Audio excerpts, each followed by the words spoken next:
A minute, Paul. And we're live. Go. Live! A little bit premature there. Sorry about that. Get a bit too excited. Probably should apologise for not being on for the last few weeks, lad. Like, literally, That's game it. starting now. Kev, do you want to run us through the squads and that quick? We are live. Oh, it's my ugly face. Do you want to run us through the team quick? Can we see all of us? Yep. I think I'm so. on about on Double YouTube. check on YouTube there. I'll get Go. on. I'll have a quick look. I'm on the computer already, so I'll check there Have a now. quick look. Make sure I'm doing it right. Top And we're boys. live! And we're Might take some live. seconds. It might change because I've only just changed it. There we go. How are we all doing? Nice, good. Good. I'm doing very well, I would say. Yeah, right, Paul. Enough of being smug. How you doing, Joey? You all right? Why me? Like, why me? Come on, Joe. We've been Leave me out worried of this, about alright? Leave me out of this. I don't want Thank any you, more to do Dino. with this now. Same old Dino, top, looks mate. alright. Up and down like a yo-yo. Right, shall I do Man United, West Ham lineup? I just had it.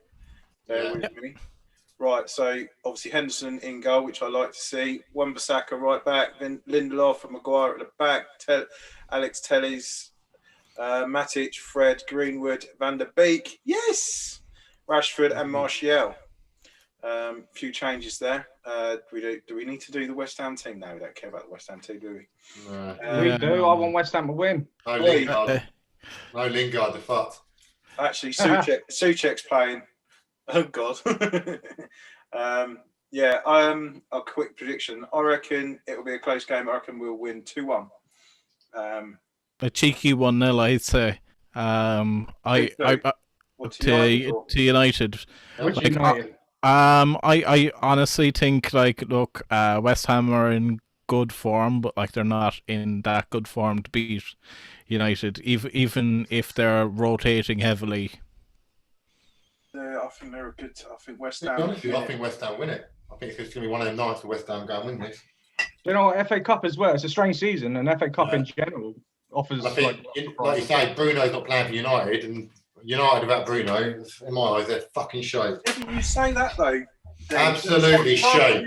I know his goal in our last game was pretty class, but to be fair, he hasn't been that great. I know he out offers other stuff, but I wouldn't say he's been our leading main man in the last few games, which is fine because Well, I get what you're saying, but he's won you single-handedly 10 games this season. Single-handedly. Well, like Harry Kane for you.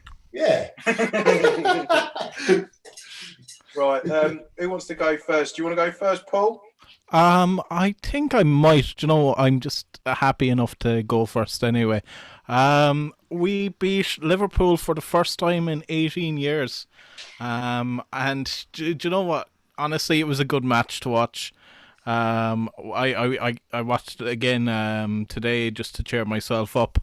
Man. Honestly, it's another story about Ilkay Gundogan just having the creativity to play his natural game. Like he's been kind of one of those players that, like, a few seasons ago I would have been like, he's a good squad player but nothing more. But honestly, he's just taken the responsibility of David Silva's role. I actually forgot you had him a few years ago. Yeah, but like he's kind of one of those players that you'd see come on for Fernandinho as a backup for Fernandinho. Yeah. Where like he's not playing defensive midfield as much anymore. He's kind of playing like a free roaming midfielder at this stage. And he's scoring goals. He's he missed the first penalty. So when we got the penalty, I was convinced we lost the game because we looked deflated afterwards. But I think missing that penalty spurred him on a little bit. Did that worry you, Paul, when you missed the penalty? Did you think it's happening again? Yeah, I honestly got flashbacks of Riyad Mahrez, but honestly, I think missing that penalty motivated him more. He scored a brace, and he played well for the entire 90 minutes. Then for the rest of the match anyway. Then Liverpool equalised with Ruben Diaz getting a penalty. A penalty, by the way, as a dive.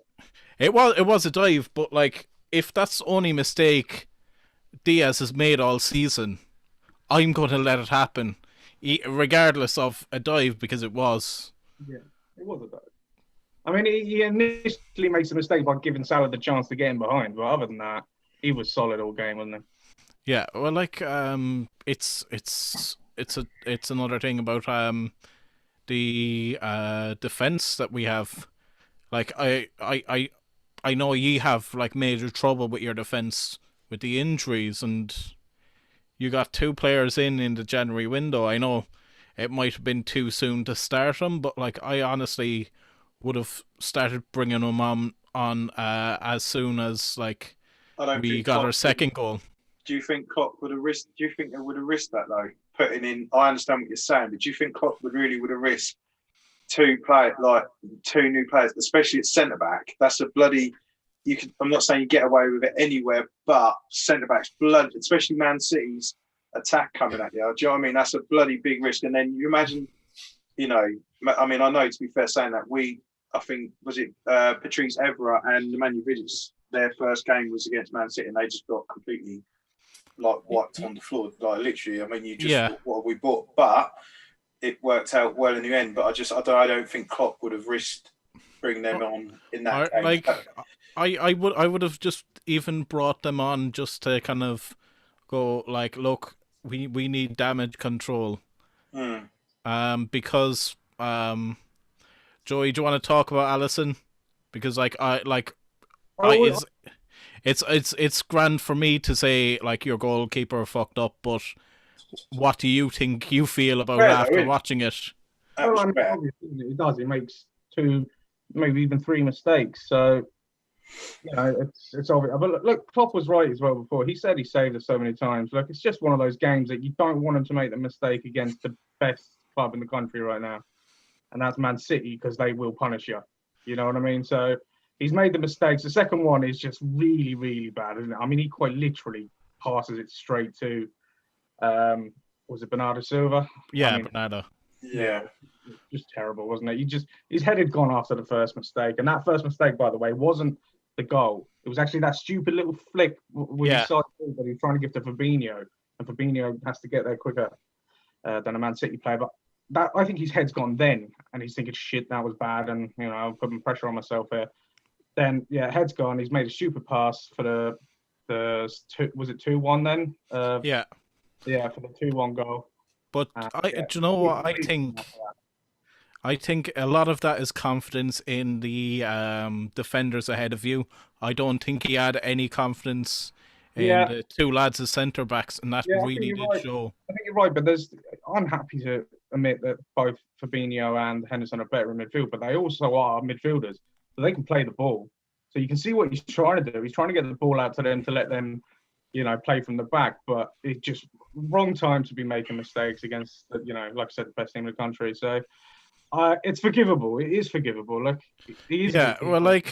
look, it's not like he's done like what Kepa did in the League Cup, like go off get injured and then not come off and refuse to come off. I think Gomez and Matic back though, Joe. No, Gomez is out both are out for the rest of the season. So Matic was the reason they went and got the defenders, wasn't it? That's what basically kicked them up the arse. Well, so you literally got no one at all. No choices anyway. If we didn't go out and get Kabak and what's his name, Davies, we would have no, recognised central defenders. Yeah, it was worse than I thought. What about Van Dijk? He's got to be back. Keep forgetting as well. Fabinho has just come back from injury as well. So, what about Van Dijk? He's got to be. At one point, we were out without 4 central defenders, and all quite good in their own right. He won't be out for the rest of the season, would he, Van Dijk? They're not putting a time in it, are they? It's a strange one. I don't think he will play, but he was put in the 25-man squad for the Champions League. So maybe there's some sort of belief that maybe he might get 3 or 4 games towards the end of the season. He'll be loving that. If he comes back, he'll have all the confidence in the world. He'll be like, let's fucking do this. Yeah, You know what it is? One of those things. It's one or two ways, isn't it? You go. Apparently, when you get an injury like that, you go into the first challenge as hard as you can because it gives you a psychological edge. Yeah. Whereas some other players, say like a Daniel Sturridge or something like that, and Van Dijk's different, man. Isn't he? who's that player that just bails? They're just scared to run because they know they might get an injury. So it could go one of two ways. But you're right. I think Van Dijk has got that. Van Dijk's a beast, isn't he? He's just going to get. Yeah, he's got that determination quality about him. So I've seen him just in like little clips of doing training and stuff as well. So he doesn't look like he's a mile away, but Yeah. don't want to rush. I think it's honestly one of those situations where, like, look, if you do damage control and just go, look, take your time with one of these players, because sometimes, like, you can end up with someone like really promising, like Benjamin Mendy, who just ends up injured and never come back to the way they were. But like, honestly, I think if you had maybe one of those defenders come on, even kind of like, let's say, about 60 minutes into the game. I'll be honest with you, Paul. I would have started one of them. I'd have started Kabak. He's been playing all season. Yeah. He's been playing for, I think, Schalke, who aren't doing well in the Bundesliga. But in some ways, that gives you an edge, because he's been defending all season. His team aren't doing good, so he's always had his backs to the wall, and he knows that he has to try hard to get a result. Yeah. And in a weird way, putting him on strengthens us in midfield, because that means we can push Henderson forward where he's strongest, and he influences the game a lot more. So I think that's the thing, isn't it, Joey? With your midfields, like with your midfielders being moved back, which you can understand why Klopp's had to do it, because they're experienced players, and it's like, well, hopefully, if I put them there, it's not for any youngsters, but it's lost so much in your midfield having them back, isn't it? It's so much. It's crazy how much it's lost. And I don't want to just blame everything on injuries, because it does feel like there's a lack of desire around the club as well. It feels like we'll try for 20 minutes, and then afterwards, if it's not going right, we run out of ideas and just that'll do, sort of thing. And like, the thing is, like, when you equalised, it didn't feel like a equaliser. You just felt a slight bit of relief, but you weren't kind of Paul, confident. When we equalised, there weren't a part of me thinking we're going to go on and win this. If that's at Anfield with the crowd, and we have more to play for other than just not losing the game, Liverpool want to win that game because they've got everyone behind them, and there's now momentum. There was no momentum for scoring a goal, and I'll tell you what, it felt like the Liverpool players felt like they were lucky to be 1-1 at that point. Because first, from my opinion, it wasn't even close to being a penalty. And today's stupid, maybe, but in general, I mean, if that happened to me, if I'm playing down a field with the lads, I'd tell the ref, go fuck himself. You know what I mean? Honestly, like, look, I was at this stage, like, look, we're gonna draw this game. At that, when you equalise, I was just like, look, it's an hour into the game. They equalised. Then, like, whatever happened with Alisson, we slotted 3 back in the last quarter of the match, really. But like, how good was Phil Foden's goal? Yeah, quality. I think it's good, but again, if I'm being overly critical, I honestly think Alisson saves that. He should save it. He should, but I think. But it was quality all the way up to the goal and the shot. A lot of power behind Foden was pretty class, wasn't he? Like, honestly, how good can he get if he's only 20 now? And he's scoring goals for fun. I know he's playing ball, but Dele Alli at 2019 was doubling his stats. Honestly, he was the best fielder around. But look at him now. Did you hear what Pep was saying about Foden? Saying, like, he was playing him, but before, when he was playing, it was to do with that if they're playing fast, his passing is great, but it's when it needed to slow down. That's what he said. When everyone's saying, he needs to start, and obviously Pep's like, no, I'm not starting him yet. And he basically just shows you how much detail Pep goes in. And we don't see that, like, as such. Like, we see him doing all the nice stuff. But then when Pep says he needed to learn, to be it's a able detail. to slow. Yeah, it's basically like the play slowed down. Okay, I'll pass it there, but then if it's going too fast, he's better at it. But it just shows you the small details, which makes you. To be fair, makes you a great player, doesn't it? These little, that man. That's what I prefer playing at a higher tempo myself. Yeah.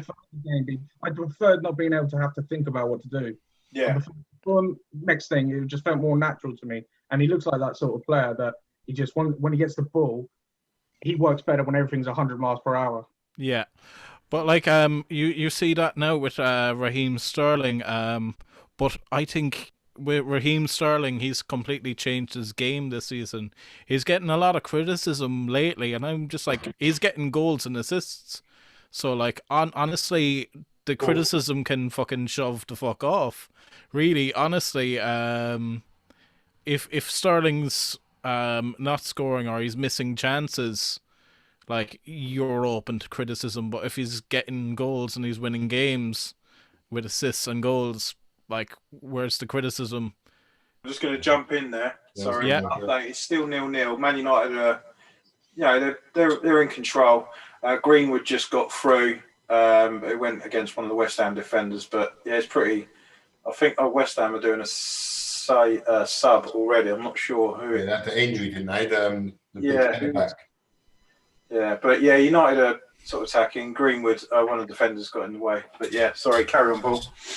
Well, like, but I think Sterling's game has kind of gotten a bit more mature. Like, he's not running into blind corners. He's literally trying to work everything out. And captain, isn't he, at the minute? Yeah, he's captain. He captained the last match. But honestly, I think it's players like Bernardo Silva and Sterling have completely changed their game. Not that they're playing badly, they're just playing completely different than they did the last 3 seasons. It's really interesting to see.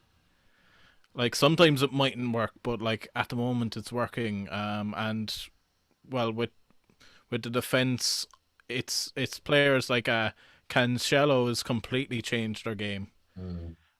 He's playing some parts of the match as right back, and then some parts as a defensive midfield pivot with Rodri. Yeah. So like, it's a completely different system, I think, at the moment. Question for you, Paul. Prediction time, and then we'll move on to Joey. Prediction: Man City against Spurs on Saturday. We'll fucking smash them, Dean. We'll fucking smash you. Sorry, my kids are watching. Don't swear. I'm joking. I can't say nothing, mate. It's going to happen, isn't it? What do you reckon, Paul? What's your prediction? Honestly, I think if we can beat... Is that the empty have? They're all fucking empty stadiums now. Our way form has been better this year for some reason, but it don't matter. But I honestly think probably 2-0. We're going to split up defensively, didn't we? Well, like, the thing is, defensively, we play better against defensive teams because they play such a compact game. Like, we can just frustrate you. But Mourinho against Pep, there's I think there's some record there anyway where they don't play well against each other or whatever. No, because let's be honest, Jose he'll quite happily shut up shop, won't he? Yeah. And Pep probably doesn't really need to do that against Tottenham. He can just sort of carry on playing the way they are. Yeah. But you never know. It could be a Jose. The only way we'd win is if we get an early goal and we fucking defend it. Do you know what I mean? Hard. Yeah. And with Kane in the team, we have got a chance of getting a goal. So I'm a bit happy about that. Kane and Son are the big ones. Like, honestly, but our defense is not conceding. Like, our last goal conceded was from a penalty that wasn't a penalty. So like, it's kind of gonna be a case of, if you do get something goal wise, it's gonna be a last minute job. it's not going to. Apparently, I watched the conference today, and Dele Alli's going to be in the squad, so he's definitely back. So okay, so we're going to win 3-0. So right, Joey, as we've talked about Liverpool against Man City, your next game is Leicester, away to Leicester on Saturday at 12:30. What do you reckon? Yeah, that's a bloody hard game. That's a good one. Yeah, it's a tough one, isn't it? I don't know. Hardy's back as well. Is he? Yeah, he come on second half, last game. Well, we 100% need a response, don't we? We need a bounce back. Yeah. We haven't been on for a while, so it's been a bit of a shitty run of form for Liverpool. We've got 2 decent enough wins, but you'd have to say the opposition barely tried in those games. Yeah. I don't know. I really couldn't predict it. I want to say, yeah, we're going to bounce back. We're going to win. I feel like that's what's going to happen because it feels like we've almost hit rock bottom. Losing 4-1 against any team at Anfield is embarrassing for Liverpool at the moment. Yeah. I wouldn't be confident at all, though, Joe. Like, Leicester are fucking decent, mate. I know. Yeah. That's the thing. That's the thing. It's just one of those where my heart's saying, we're going to do it. And my head's like, come on. Would you be happy with a draw? I think we'll lose. I really do, man. I think we'll lose again. Unfortunately, I think this isn't our season at all. I think till... Mate, you think if Liverpool don't get top 4 here, lads, like, this is going to kick off. It is, man. It is. And do you know what? It would be almost that we should have bought players now. We didn't buy players because you're thinking, we ain't got the money because of COVID reasons. Yeah. And the thing is, right, Joey, if we did buy and we got top 4, we actually have essentially saved ourselves money in the long run. So I don't know, mate. FSG has something to do with our season as well, man. Look, I'm not slating them because they've given us something that we've been waiting for ages. And they've also made us really competitive again. But with Liverpool, Joey, we lost the opportunity to go on and get even better this season. Yeah, sorry, go on, Kev. Yeah, sorry. With Liverpool, right, I know you won the league, but with this defence thing, right, you never really replaced Dejan Lovren. I don't rate him, but he's kind of what you need right now. Yeah. Like Gomez, I mean, Van Dijk, obviously, very rarely injured apart from now, which was unfortunate. But Gomez, I mean, obviously he's got all the talent well, but his injury record wasn't great, was it, before? No, it wasn't. And it always... I mean, yeah, you won the league and obviously you got near to it. But I always found it was when Matip, because Matip's never fully fit ever, is he? So it was always like Matip, and then Gomez in, then you might get a run out of Matip. When you won the league, it was like, do you know what? They've been quite, not lucky as in like you're lucky to win it because you deserve to win it. But it was like you kind of done it with one centre-back that was always going to be there. And it was like you sort of used the other ones, which... was pretty awesome because it weren't just Gomez and Van Dijk the whole time. It was like Matip was in there, Lovren was in there, weren't it? So you sort of like got away with it a little bit for a while. I mean, not that you could predict like these many injuries. I mean, to be fair, it's the injury to Van Dijk that has just crushed it. I mean, to be fair, any team had a player like him in their team, it would knock everyone. It would be like losing Rio Ferdinand or Vincent Kompany or... His brain is where he reads the game so well, Van Dijk, doesn't he? And that presence around to the other players as well. When you watch him, sometimes you think he makes the game look just so easy. Yeah. But actually, for a normal defender, some of these things that he's doing are really fucking hard. Yeah. You know, it's really hard to stop what we're seeing, but he makes it look so easy. Yeah. And that probably hides a lot of flaws in Liverpool's game. Yeah. Because we are very susceptible for a counter-attack. It's been seen, you know. We've seen it loads this season. Teams can hit us on the break really easy now that we haven't got someone who's of the quality of Van Dijk there. I haven't said that. Look, there's still, you know, basically our first attacking options out on the pitch. And they look dead. They don't look at all. Salah made himself into a little bit of form against, you know, Tottenham and West Ham. But I'm still watching him and I'm just thinking, the guy, he's the most frustrating player I've ever seen. He can score some great goals and he is a great goal scorer, but sometimes you're like, you can't even make a 3-yard pass without, you know, or hold up the ball very well. I don't know, even Mane this season as well, like we all love Mane. I think we said before, he's probably Liverpool's best attacker. He just don't look the same, does he? He's not scored now for I don't know how long. I honestly think a lot of like your attack comes from the defense, like you play from the back. You think so like you're missing that. You've lost the ball, like Henderson and that would be there straight away to back them up, and they'd get the ball back straight away. Whereas nowadays they're losing the ball when the other team are attacking, then it's like, well, we're not getting the ball back. Like we can't do what we normally do because they might be getting their heads a bit, you know.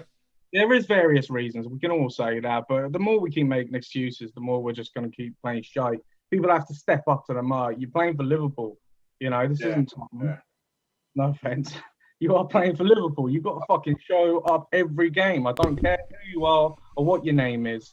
You come to Liverpool, and when you're playing for a team with our rich history and recent history, you've got to put on a good performance, and just some of them aren't. I've been watching that Talk Sport, and a lot of Liverpool fans have been bringing in saying Klopp out, which is that's absolutely ridiculous. They're not fans. They're not fans at all. More than anything, that's ungrateful. A lot of them saying Klopp out, and there's even one fan that said Thiago is not good enough. He's too slow. Every time he gets it, he slows the thing down. We want to go fast. Right? There was people last season saying Pep out. Thiago, right? Sorry, Paul, but that thing about Thiago, one pundit said that, right? You put Thiago in that midfield with Henderson, right? Henderson around him and all that around him properly, with Van Dijk playing behind him and all that, right? You'd see a completely different. He's having to play slightly different to what he is. I mean, it must be frustrating to me because you see that play and you think that's not, you know. But you go and put him in the midfield, playing better with those players, like with Henderson in the midfield and that, it'd be a completely different story. I think, to be fair, the form of the team. I think just as Liverpool fans, we came into the season just after winning, and we've signed. Shut up, Dean. And we've signed one of the, the best midfielders in the world. Sorry to jump in there, Joe. Let's go in. Let's go to Kev quick. Yeah, that was a corner to Man United, and it was a back go. I thought it was Maguire, but it was actually Lindelof. Cleared the goalkeeper and then hit the post. But yeah, it was close. But yeah, we're attacking. I'll hold it for like 15 seconds so you're ahead of me. How are you feeling? Looking at the way you're attacking. It's all right. It's. Has it gone out for a throw yet, Kev? To be, it's just showing a replay.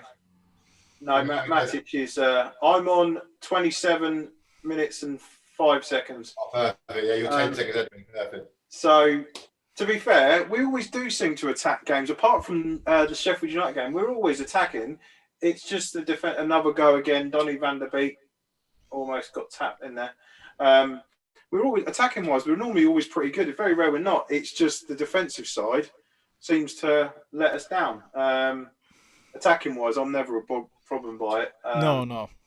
But no, to be fair, we're going for it. But to be honest, like if your attacking, if your attack isn't working, like there's something seriously wrong. Yeah. Exactly. Because like you have a decent attack. Yeah. That's why you're second. You know. Yeah. No, just one. Who's your backup left back? Who's our backup left back for City? For Joey, for Liverpool. Oh, sorry. That's the one they brought in it. Yeah, some Greek lad that nobody ever heard of before. Has he played for Joey? Yeah, he actually came on against City for the last 5 or 10 minutes. No, there's no way you could put anything by him to make me think he's ever going to be up there. No way you could put Fabinho and Robinson centre backs and move Henderson into centre mid. So I think Robbo would be a good centre back. I think you lose too much. Yeah, we lose more again. It's like the same with Henderson, isn't it? Putting him back there, we lose him in midfield. I think if we put Robbo at centre back, we lose his. Yeah, but Henderson centre mid, though, you know what he's like. He's just like bang, bang, bang. He's like on it. Yeah. You know what? He's more involved in the game. I wouldn't trust him in the air to be a centre back. For me, a modern day centre back has to be quick and good in the air. Yeah, I think Arsenal get away with playing Tierney left centre back, don't they? So why can't Liverpool do it? Because Robertson's just as good. Yeah, I think Tierney has played centre back before for Celtic. I'm not ever sure about Robertson. So I mean, look, I'm not sure if he could. I think if you've got a bit of bite about you, you're fast, and you've got your head on like Robertson. I think. Yeah. I think he's also a bit. I think he likes going forward, Robertson. So it might be a bit. asking to. I don't know. I mean, who knows? If you're a footballer, you're a footballer. You should be able to play anywhere, really. Yeah. And What like do they do for Scotland? What do they do for Scotland? Because obviously they got Turney and I think Robinson. Tierney plays just sort of like a Centre back. but as a sort of like in the three. Yeah, Yeah, yeah. Your left centre back, your central, and then your right. So Yeah. I mean, I'm not 100% sure to be honest, but I can imagine that'd be the sort of formation if you wanted to fit him in with Robertson at Scotland. I don't know. Right now, I'm more than happy to give these two new lads a go. I'm more than happy to do that. Yeah. I I suppose you ain't got a lot to lose, have you?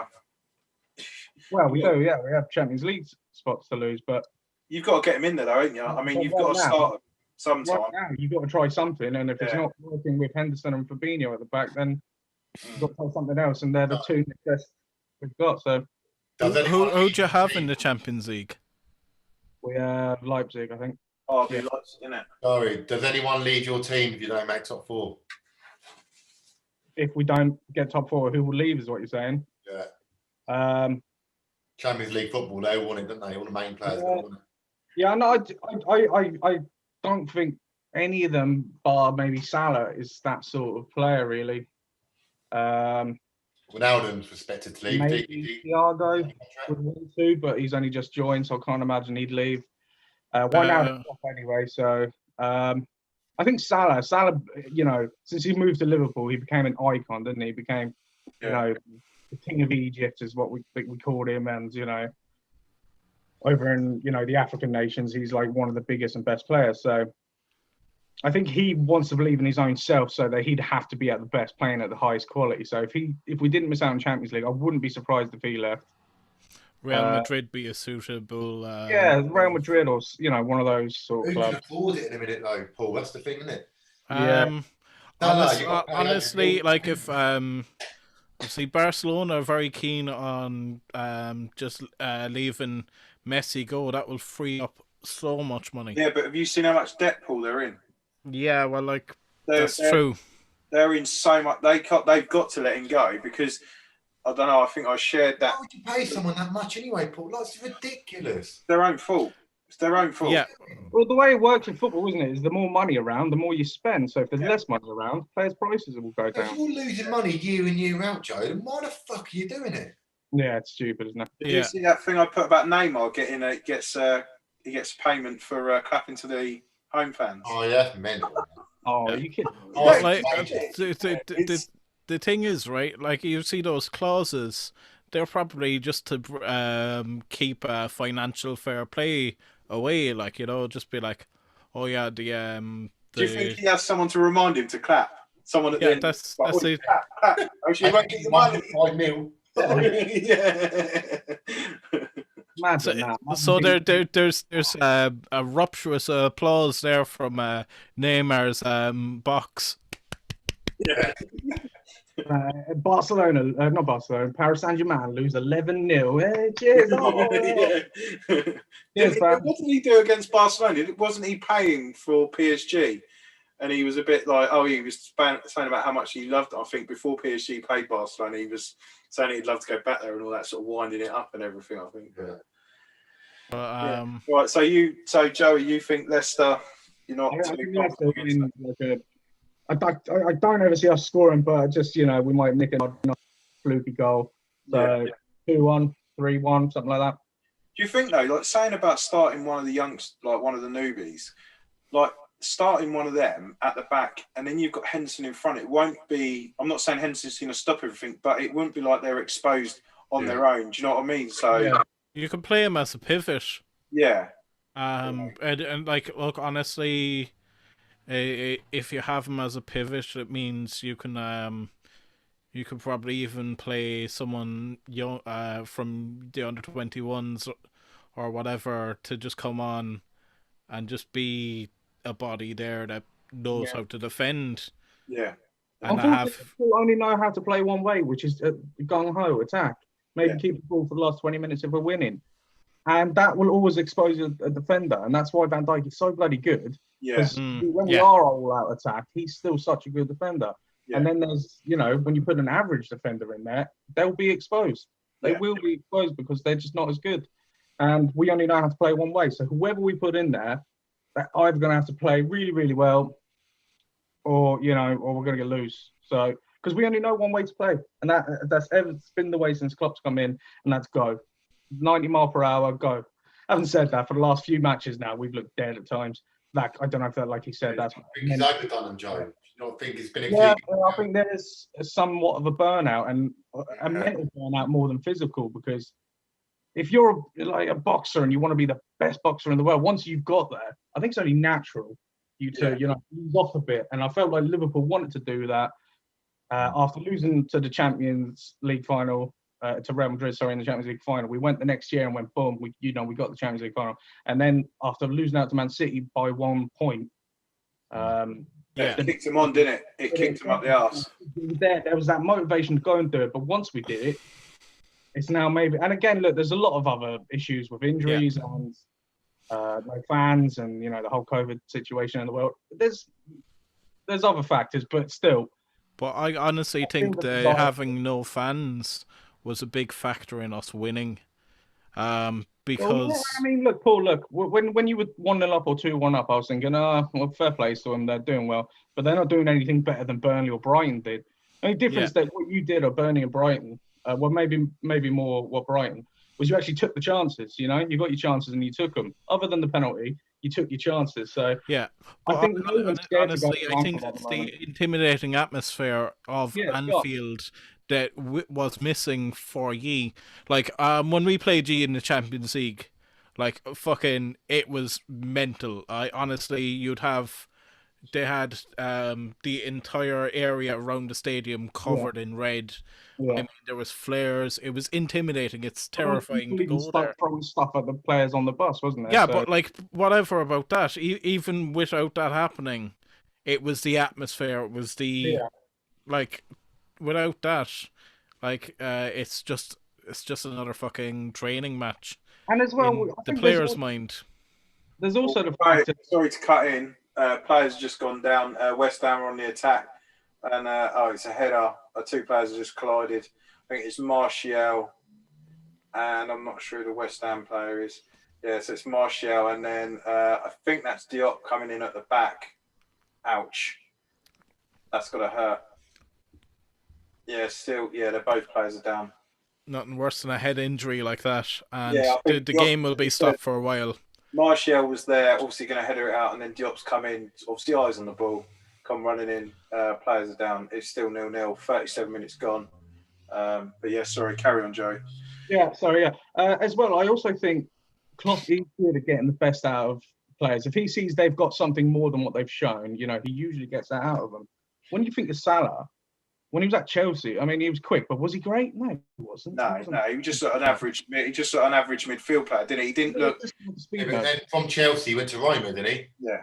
I've seen him a few times. He looked fucking quality. He went to Fiorentina from Chelsea, and then from Fiorentina to Roma. And then, you're right. He did look good, but he weren't hitting, record marks. No. I think it was like 15 goals was his highest. And so even Klopp was surprised by how good he was when we got him. So he wasn't originally Klopp's choice, was he? Like, because Klopp always wanted that player. I don't know who the player was, but Klopp, he wasn't Klopp. No, he didn't say I don't want him, but he wasn't the one he went for. Obviously, it was your transfer committee that was like, I mean, fair enough. It was pretty good, didn't it? I mean, what did you pay for him? Like 7 million or something, wasn't it? Yeah, it's reasonable enough price. And then even like players like Henderson.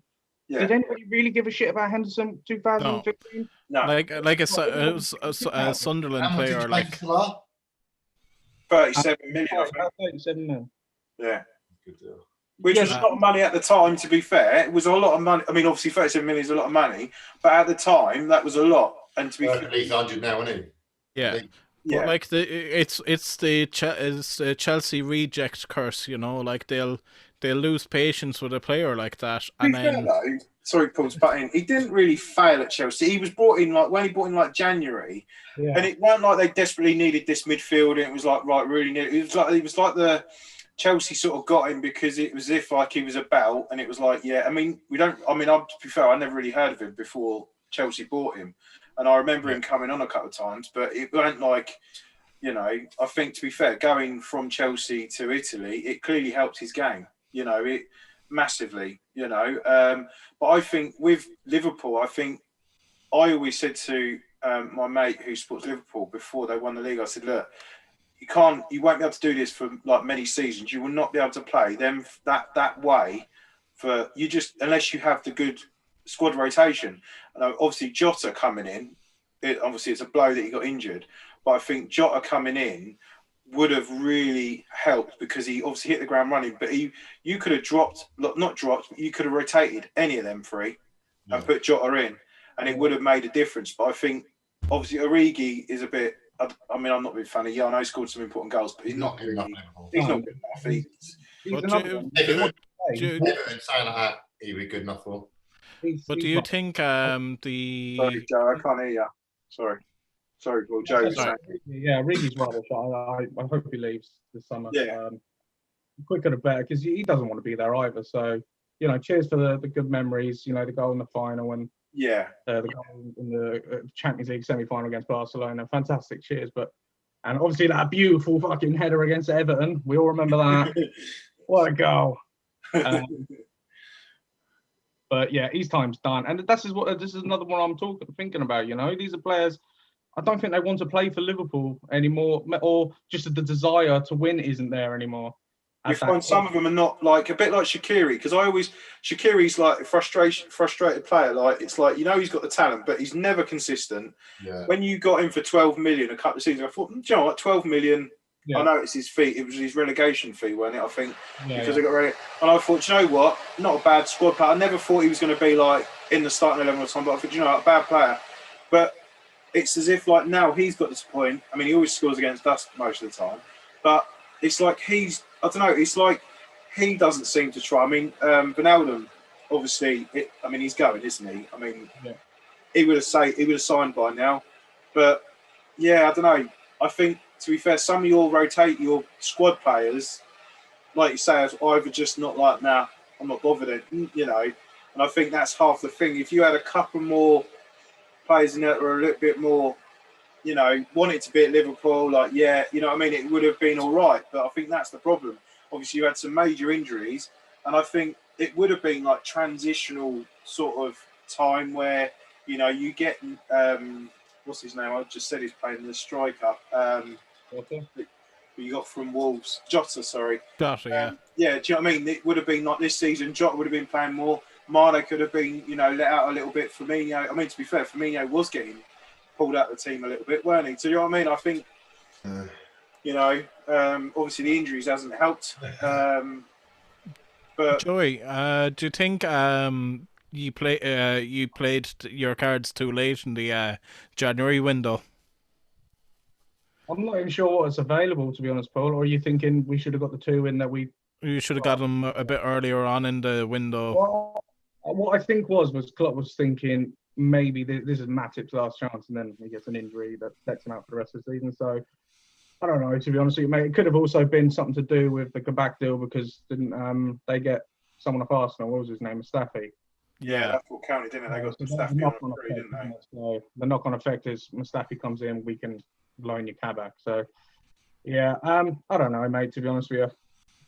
To be fair, though, can you imagine, like in January, Liverpool going around trying to get a defender? I mean, like we say about Leeds. He's not at Leeds, is he? He's at Brighton. Is it Ben White? Can you imagine how much they'd want for him? It'll be ridiculous money. And do you know what it is? He's not a bad player, but they specialist position centre back, because there isn't that many good centre backs anymore. No, there isn't. I mean, top centre backs now, there isn't that many. There used to be loads. And you might get him in January, are you? 2 million in a random foreign league. Yeah. I mean, how much does Vidic cost? About 7-8 million? Vidic, 7. Yeah, Vidic was 7 or 8 million. But like you say, they just ain't out there. Even in the summer, it's not easy to get a centre back. There'd be plenty plenty of really good defenders in like Div 1, Div 2. Just go and get the best one in Div 2. Don't want that much. Done. Yeah. We're playing Football Manager here, are we, Dean? Yeah. No, but okay, if you're playing Div 2, mate, you're still fucking... Some of them players are still decent, mate. And you pick the best centre-back out from the whole Div 2, done. He's going to win all the headers and that. He's going to be strong. Fucking hell. Go and pay 10 mil. That's fucking hell laughing. You're laughing. Bang.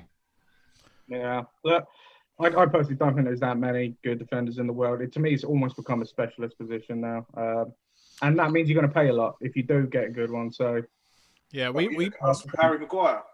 Do you know what I mean? Harry Maguire. What did he cost us? 80 million. he's English as well, so there's always a premium, isn't there? So, yeah, exactly. And they knew we wanted him. We didn't go for any other centre back. Yeah, we literally same with Sancho. We wanted Sancho, and it was like Dortmund were like, "Well, this is our fee. Obviously, they're going to have to get less now if we go back in for him, which I still think we will." But as soon as there's as soon as they know you need that, or you make it your sole thing that you need a centre back. I mean, look at Van Dijk. Do you know what I mean? It was obviously you got caught sort of obviously talking to him a bit earlier than you should, you know, and you did the decent thing, went away, but it was like, right, what you got to pay? Right, you got to pay the highest fee. Okay, we want him, and fair play, you paid it. But Southampton knew what they wanted and knew you wanted him, so you weren't going anywhere else. Yeah, like we got Diaz as a bargain, 64 million. Yeah. Well, it might seem like a bargain now. Who knows? You might be out for a season.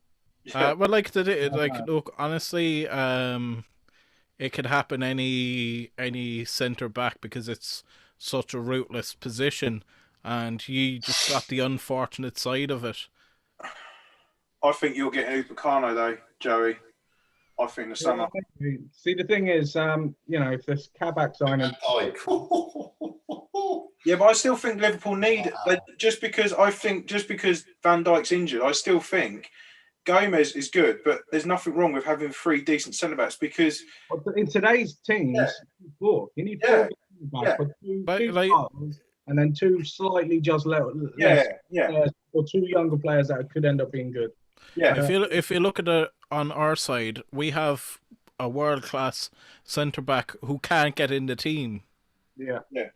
And it's kind of a case of we have another one that's a decent squad player in Ake when he comes back eventually. Yeah, he's got a top minute. We've already agreed this deal. That's it. So for those wondering what's going on, me and Dean acted as agents for Man City and I started it with a debate about Harry Kane, basically. So I'm trading Gabriel Jesus, Mahrez, and Mendy. Not Mendy, Ake. Ake, sorry. Yeah. For Harry Kane. I like Jesus. I think he's decent, mate. No, honestly, like if someone like Kane comes in, Jesus has to go. I'd say that's. You have to be honest though. I started to question if Harry Kane would leave Tottenham. Dean was adamant because he's mates with Harry Kane's mates, right? But within about 15 minutes of the debate, which was quite a good question, he sold him. He didn't hold him too long. Price. That's it. You just see Dean hanging out a window there with Harry Redknapp on the passenger seat. Got a Bournemouth, isn't he? Harry Redknapp. Is he? Yeah, he's manager to Jonathan Woodgate. He's helping out, isn't he? Yeah. I thought they'd go and get Lampard or. They're beating Burnley. They were beating Burnley in the FA Cup, literally. Yeah, they beat them, didn't they? 1-0, I think. They finished like that. Yeah, I think so. That's what it was because I was watching it and then put this on. There can't be much long left in your match. It's still 0-0. West Ham have had a few chances, but it's 47 minutes. Now 48, 3 minutes added time. Yeah, it's half time now. But it's been pretty close. We've been all right. But yeah, it's all right. So, Joey, we've done you about Leicester. Dino. So, who did you play, Dino? You were West Brom, didn't you? 2-0 against West Brom. What would you think? What was that? Harry Kane starting was a bit of a surprise. Yeah, no, I did not expect that. I literally looked at the lineup because it normally comes out an hour before. Yeah. That live score for lineup, it said Vinicius up front, and I was like, okay, yeah, at least he's starting Vinicius. Yeah. And then I looked back like 10 minutes later, and Kane was starting. I was like, fucking hell, get him. I was loving life. But yeah, we should have been 4-5-0 up first half. Fucking hell, all over them. I know they're shit and all that, but yeah. I don't know, mate. I'm not expecting anything from Tottenham in a minute. Do you know what I mean? You think it'll be up and down like for you? Do you like, you'll have one game where you'll win, and then another game you'll be like. Yeah, I think against the bottom 2 teams, West Ham and Sheffield United, will have more possession. Yeah. Any other team in Premier League, they'll have more possession and we'll be defending flat out. Do you actually see yourself progressing under Mourinho now? You've had him for a while.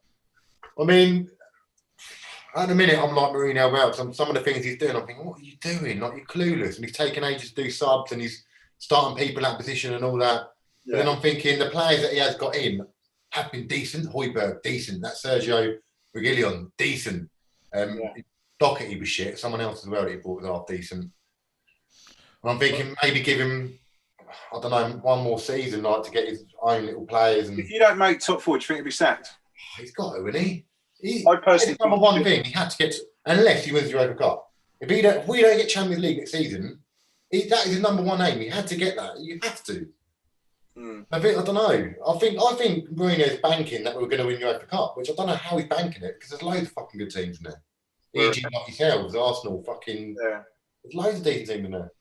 Yeah. Napoli and all that. I don't know. What do you reckon, Joey? Do you reckon if he didn't get top four, Mourinho would be out or leave? Do you reckon? I don't know. I mean, who's available if he's out? Who's? Well, what about? I mean, saying that, I don't know if the is it the team you're playing? I'll be Leipzig's manager. Do you reckon he would? Oh, is it Nagelsmann? Nagelsmann, that's it. Yeah, something like him. Yeah, I mean, it could be an option. Who knows? There's Allegri. You have to say that Nagelsmann, Leipzig are finding themselves quite consistently in the Champions League now. Yeah. So yeah, you might think, this is actually a better club for me right now. If I go to Tottenham, will he give me the funds that I want to improve the squad with? Who knows? Levy's, he's not always the most open with his checkbook, is he? So that's what I don't know. I'm just not sure. I mean, I'm not saying he's going to get sacked straight away because it would take. Excuse me, because I think the way the season is, everything's got to be looked at. With no fans being there, or no consistency by the teams, but you've got to look at. I just can't see how Spurs are going to improve. This, like what Jose's doing, is exactly what he did at us. Yes, he won some trophies at us, but the last season it was just. I've never known a manager to be so happy to be like defensive. He never goes for it. Like you know what I mean? He'll never go right. You wouldn't see them. It's just I don't know. I struggle to see any excitement with it. Honestly, I think a manager like Espirito Santos from Wolves would suit a move to Spurs. Yeah, honestly, he plays really entertaining football. Yeah. With a shoestring budget. I don't know. I wouldn't say they had a shoestring budget at Wolves, do they? Because they always seem to have pretty good players coming in. Yeah. They? You know what I mean? There's that obviously George Mendes, isn't it? The agent, isn't it?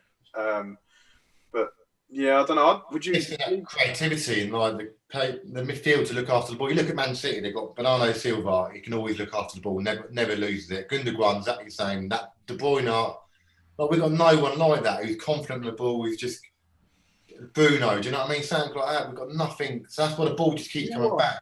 And I don't know. Any team Tottenham have had any sort of good success, whatever that could be for them in the Premier League, is probably top four. They've always actually had a good manager to go to attacking manager, haven't they? Yeah. I thought that team was quality before just faded out.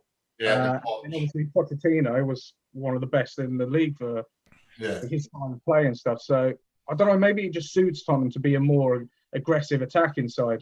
100%. One thing, especially with the players that we've got, I just don't get it. I don't get why you're getting world-class players like Harry Kane, Son, and Dembele who are more attacking, and you're getting them to fucking defend flat out. And every time they get the ball to attack, they're fucked. They're knackered. Why has Jose done that over the years? Like he's gone because he never. I understand. I know we spoke about this a few weeks ago, but when he first went to Chelsea, it was basically like playing Football Manager because he just basically went right. I'll have 2 left backs, I'll have 2 right backs, I'll have 4 decent centre backs, I'll have on midfield, I'm going to have the best winger. Do you know what I mean? Everything was pucker, but it's like he's just right. Man United, defensive.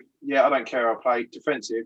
And it's like he's just gone to Tottenham. It's like defensive. It's like I know we obviously Højbjerg and that are good players, but you didn't want that to just defend all the time. Like, do you know what I mean? You want him to protect it. So then the attacking players you've got Harry Kane and Son, and the Celso, all these players that you've got, it's just like Go for it. Do you know what I mean? I'm not saying you're going to go all out and score 4 or 5 goals, every game. But fuck me, you've got a Spurs team are not known for being fucking defensive. I'd much rather lose 5-4 for going for it than fucking holding off for a draw, a 1-0 win. Holding out for that 1-0 win, and then suddenly they score at the last minute and it's a draw. Do you know what I mean? I know. This is a Spurs team which, like, the bones of it got to a Champions League final. You know, and that was attacking football. It was entertaining football to watch. Joe would be happy to think about that match anyway. But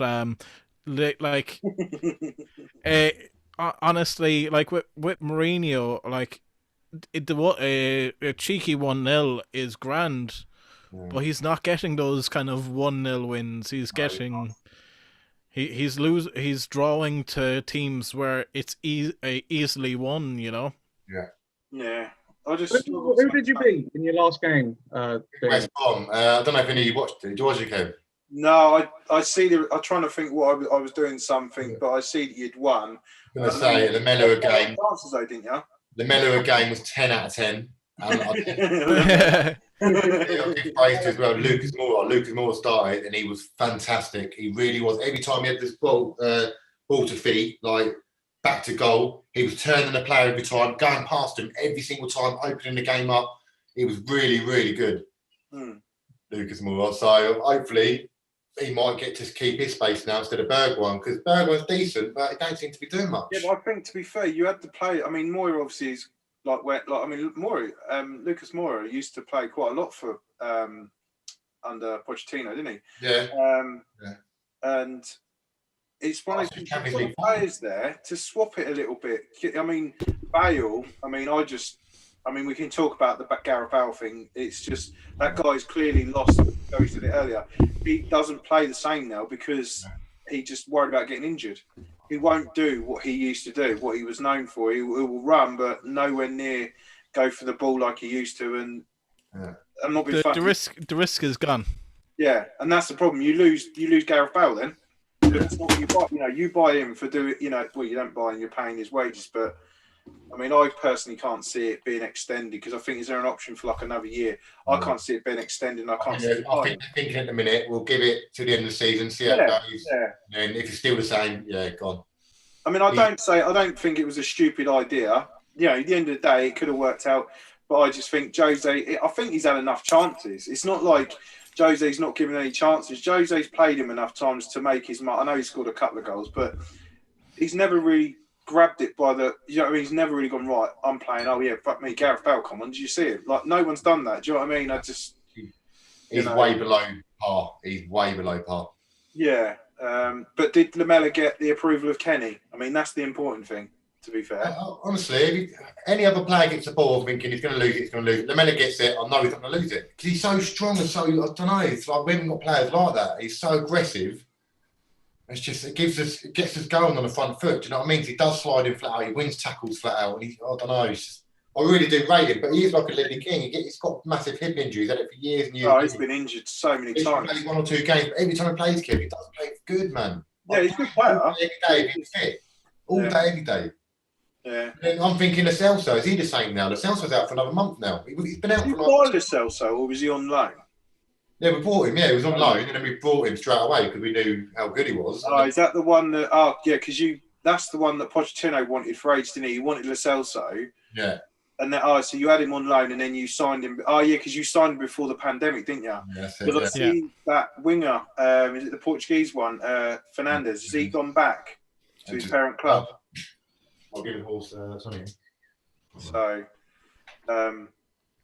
it's. I don't know. I get a bit frustrated. I mean, I see Jose doing what he did at Man United, but I just think, So who you got? You got Man City next. You got Man City. Don't know what to say about that really. Where it's at? Is it at City's ground? It's the Etihad, yeah. Etihad, yeah. But we have both North London teams as well, so we have Arsenal after Spurs. or is it West Ham or not Everton? You read your prediction. I'm asking Dino. He's not. No, I'm just saying like. Come on, Dino. What do you reckon? I actually think we're on for a surprise. I reckon. I think probably, using my head, it'd be 2-0, 3-1 City. 2-0 or 3-1 City. I'd love it to be like, I don't know. I don't know. I'd love a Spurs, you do get results against us, so like. No, we have beat you already this season. Yeah, it's Mourinho has a good record against Pep with City. Yeah, I was going to say, this is what Mourinho's good at, isn't he? Yeah. The big sides and making them wait for a title, essentially. Yeah. Nah, Yeah. I can't. I'd love it. A 1-0 last minute. It's Spurs 1-0. Will you going with Kev? I reckon. I mean, personally, I would love a 1-0 Spurs at the last minute, but I can't see as much as Mourinho will park the bus. I can't see Man City not scoring because I just think the way they're playing, and I think Diaz, who played last game, was it Stones, Paul? Yeah, Stones, Diaz, and Cancelo, and they're like the core defense. Yeah. Like you have. Yeah, I think to be fair, we've got to be realistic. I think it'll be a Man City win. I don't think it'll be a high-scoring victory. No. But I just think that, I mean, everyone knows what City are like at the minute. I mean, I'm just hoping that any time they play, they just drop points because we've got to keep in touch. If you say to me, no, Dean, would you take a draw? I'll snap your hand off. Yeah, I think a door. Not really speak. I think a draw would be. I mean, it's probably going to be a boring game, isn't it? Because if Jose does what he wants, it will be a ball, you know. But I think City got enough to beat Spurs. To be fair, and that'll be because you've still got a game in hand over us, haven't you? Yeah, we have yet to play Everton. Everton's kind of midweek game. Yeah. I think it's the Wednesday. Yeah, we got Everton. Tomorrow.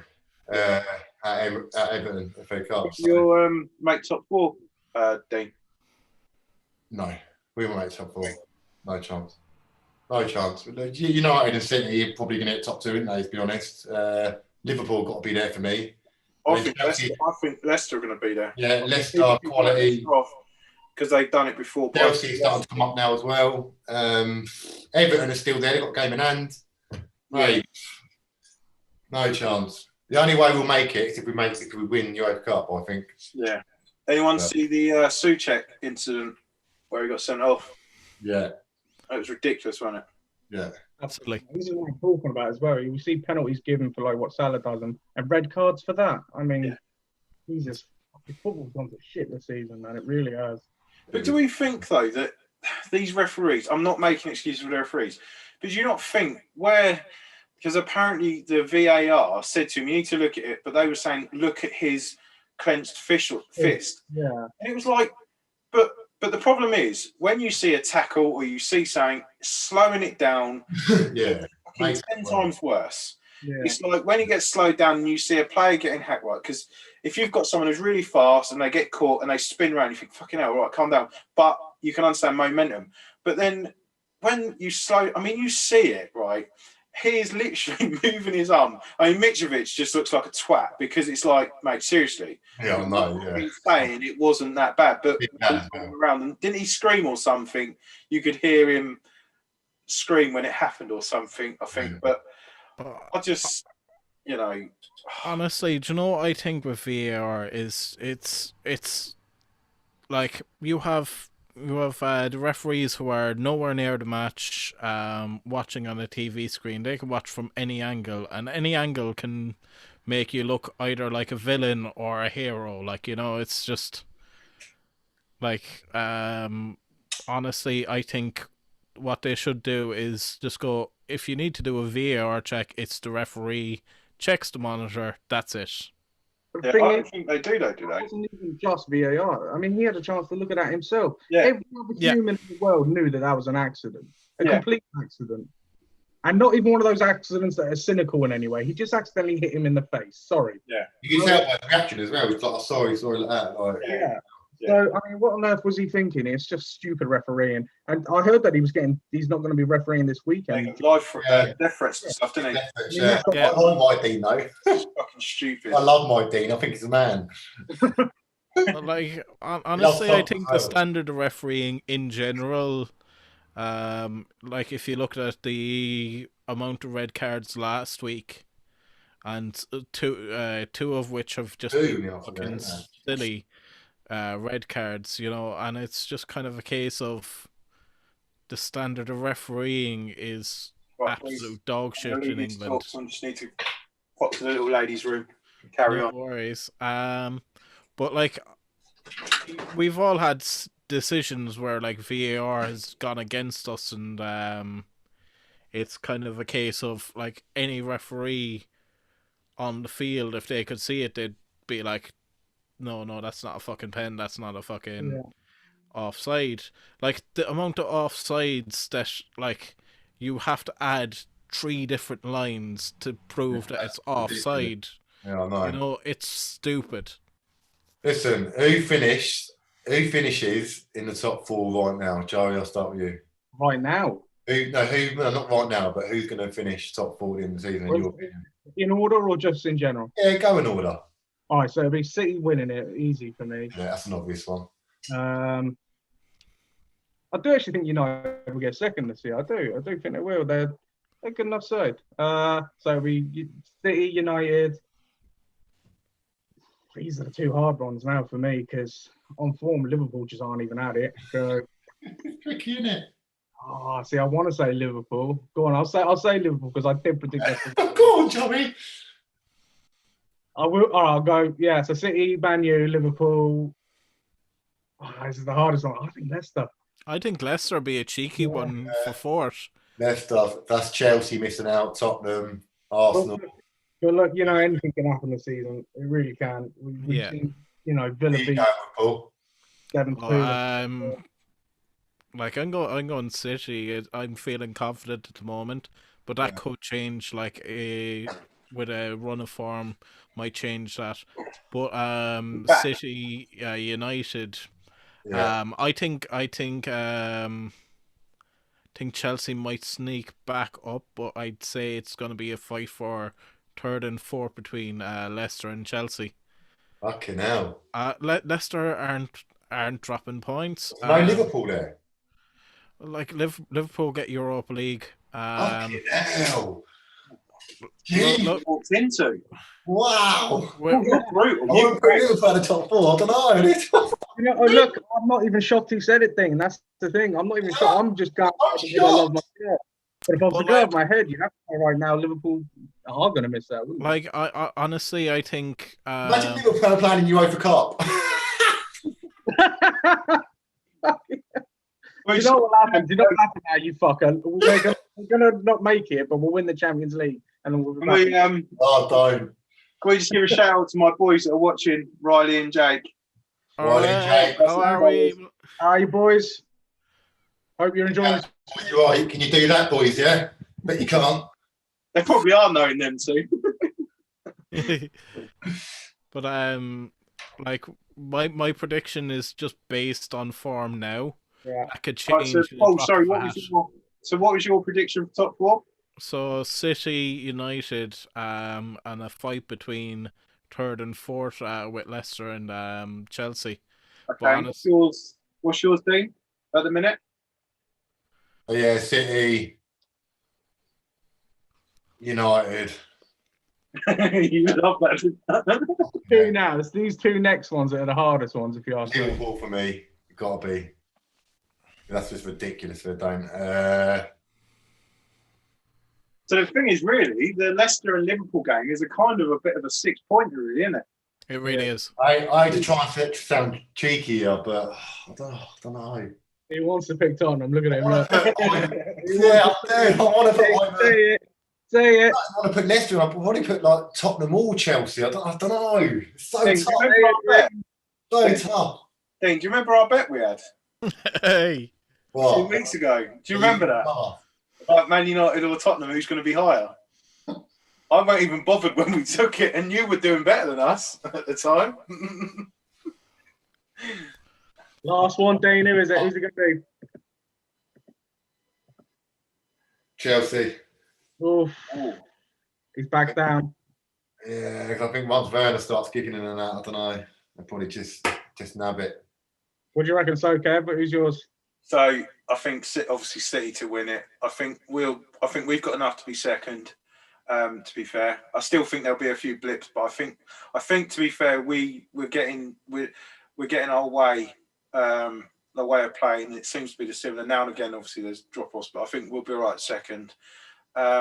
See, that's bloody hard. I started it, didn't I? But Yeah, everyone's been on these two now. Everyone's a bit like could be anyone between like 3 or 4 teams, really. I think Leicester have got more about Brendan Rodgers. I think he's. I mean, to be fair, anyone that goes to Leicester, they've got a good. I mean, what the other manager they had before, Claude Puel.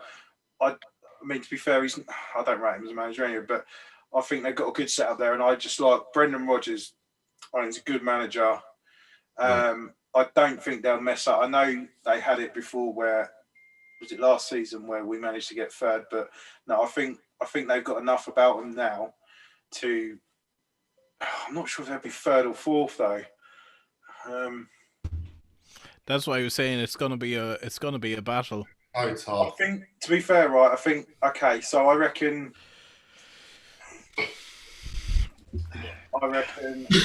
Leicester third. Leicester third. So I want to say Liverpool fourth, but Liverpool need to sort out very soon. To have a chance of getting in fourth, they need to sort of turn it around and start getting the points in the bag and getting the forming. So I think if it goes another 3 or 4 games where they're not picking up points, and I don't think they're just going to let somebody lose all their games, but I think they've got to sort of do it soon because I think the problem is you've got other teams like West Ham, Chelsea. I think Chelsea will start to pick up. Yeah. Spurs will pick up points now and again, and Arsenal. So I think, yeah, who have I left out then? So if I've said Liverpool fourth, so it's Chelsea. Yeah, so I've said Chelsea, haven't I? Left Chelsea out. Arsenal, West Ham, Everton. Oh, bloody hell. Villa are a good side, lads. Yeah, it's true, Villa. Couldn't dispute Villa should fade off. Question for you, Dean. Would winning the Carabao Cup be a successful season for you? Just that. No Champions League.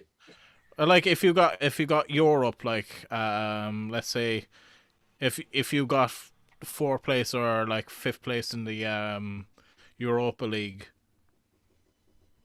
no. Would winning cup?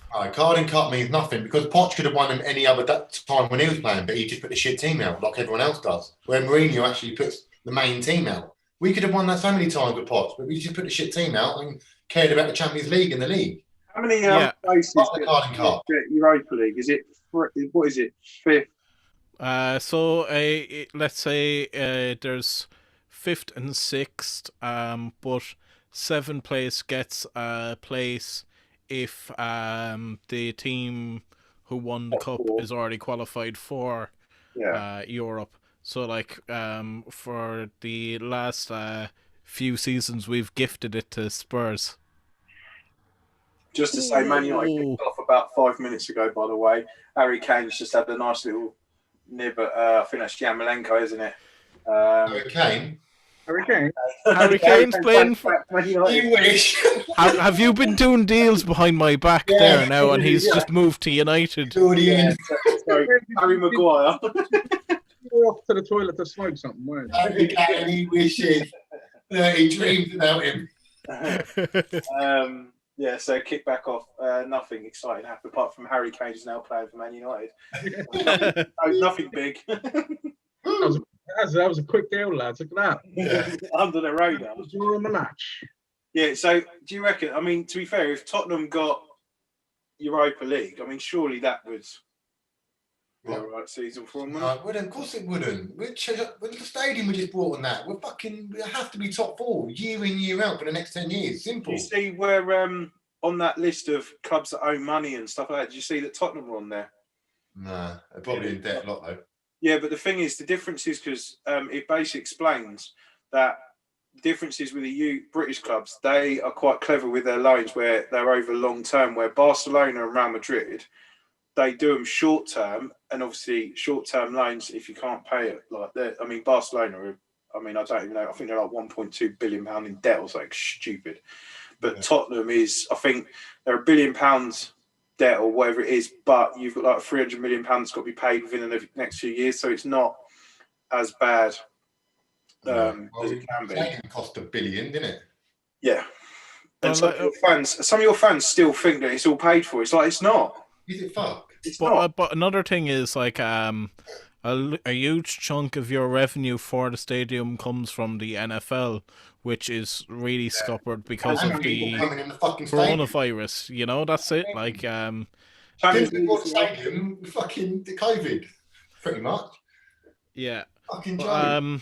Yeah, didn't you sell on your NFL part of the stadium to Leeds, the grass for it?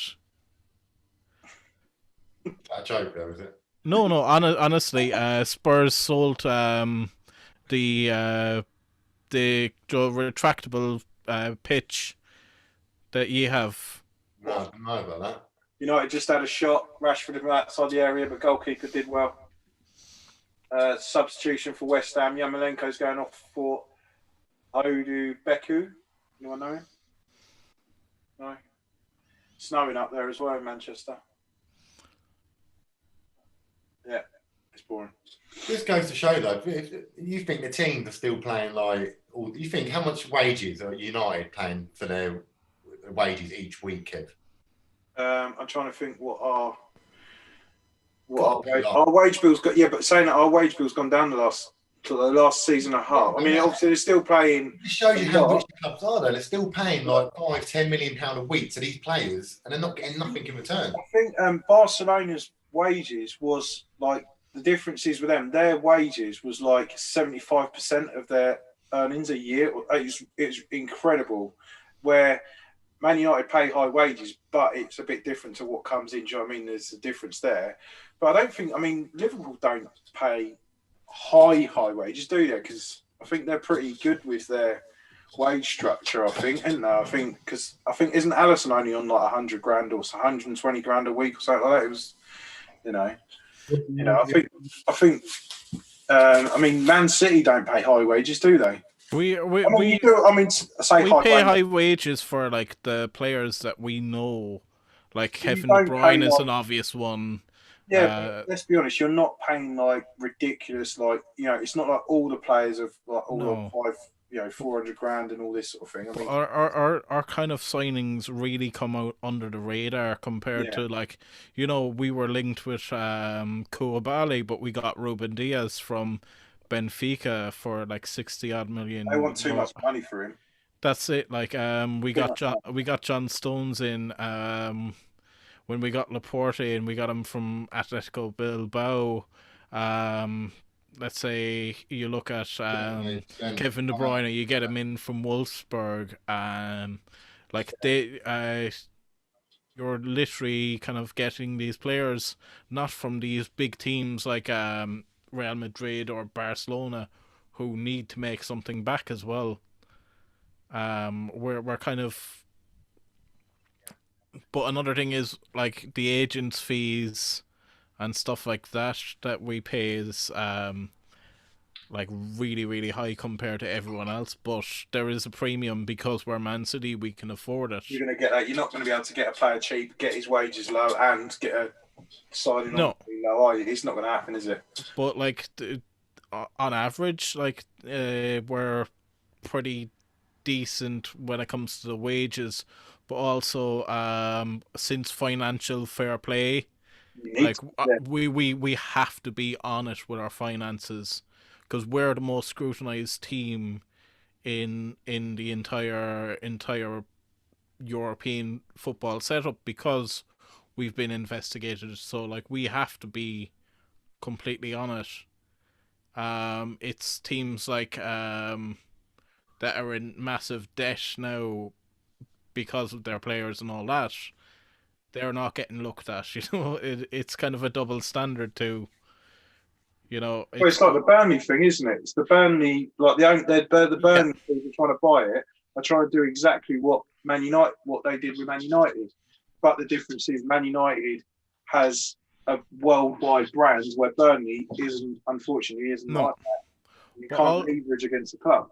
So like the thing is, like United are in debt, but they're in kind of a positive debt sort of thing, like where their yeah, interest is paid. it could have been paid off a lot longer if they didn't take the dividends. But to be fair, Yeah. it was manageable. We pay ridiculous interest rates, That's it. Like, but we always like because of the branding. I mean, that ain't going to go on forever. no. But you know, there's not much we can do about it. Right, it's updates. 57 minutes gone. West Ham are having it's sort of backwards and back each end. To be fair, West Ham are just having a corner.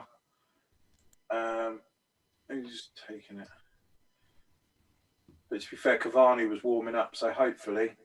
Yeah, you kind of need a kind of bit of burst of energy now. Well, he's a where, striker, like, isn't he? I mean, we've never played a striker. Martial is not a striker. Rashford's not a striker. Greenwood might be a striker, but not yet, I don't think. West Ham on the attack, just gone round. Who was that? I don't know if you know who that was. Oh, West Ham have another go. Yeah, West Ham on the attack a bit. Right, I suppose, really, I should talk about Man United against Everton, shouldn't I? Yeah, work with. How annoying was that for me? Obviously not for you lot. Oh no, it was great for me, but like I have the most bias here because like we benefited the most from it. The only annoying thing is, like Everton the last few years we've done well, and I think Everton are not an easy team to, they can just turn it on sometimes. But yeah, it was so frustrating because it seemed like we were getting somewhere, and then last minute, I mean, De Gea. I'm not saying the loss was all down to De Gea, but to be fair, he keeps making. I mean, he made the mistake. The things that he did, he shouldn't be doing. I know goalkeepers everyone makes mistakes now and again, but he should not be doing it. He's doing it quite a lot again, and it's like it seemed like beginning of the season. It's like Henderson's there. Everyone's talking about replacing him. It's sort of like kick up the arse. But to be fair, I don't know. I just think now, I think Henderson deserves to be in the team. But to be fair, defensively, we just looked a bit nervous at the back again. Like he creeped in again, like where we just looked a bit. Harry Maguire's, there, but he gets turned a couple of times, and yeah. But like you started off really, really positive for the first half. Yeah. And it just I don't know what happened. It just kind of their team talk works basically, doesn't it? They come out and their team talk, whatever Ancelotti said to them. I think Dominic Calvert-Lewin said that they changed it up a little bit, and it worked wonders. James Rodriguez, I mean, he showed his class in the second half. I mean, he's a class player. He showed his class. But yeah, it's just frustrating that a couple of simple mistakes. And I quite like it what Ollie said. He goes, we shouldn't be even said about as title contenders or anything because we're not there yet. And I think he's right. It sounds stupid. Some fans be like, you shouldn't say it. Well, some United fans are going around going, "Hey, we're going to win the league and all that." There's loads of them. Not once have I ever said that. Yeah, no, because the thing is, I'm not stupid. I never once thought, it was great being at the top. It weren't like, I'm happy, I'll put my feet up, we're at the top.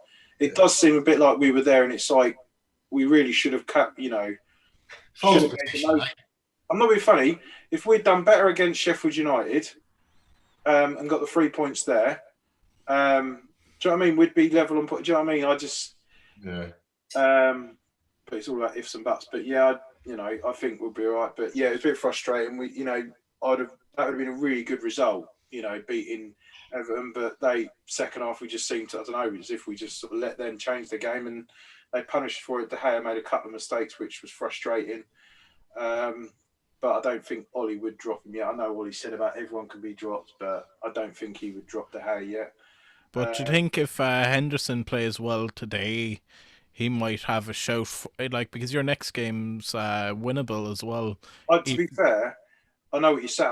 It wouldn't matter who we're playing next. I would put Henderson in because it's not like he's been on the fringes of our team and then he's just been brought in. He played for Sheffield United last season, so he's got the experience.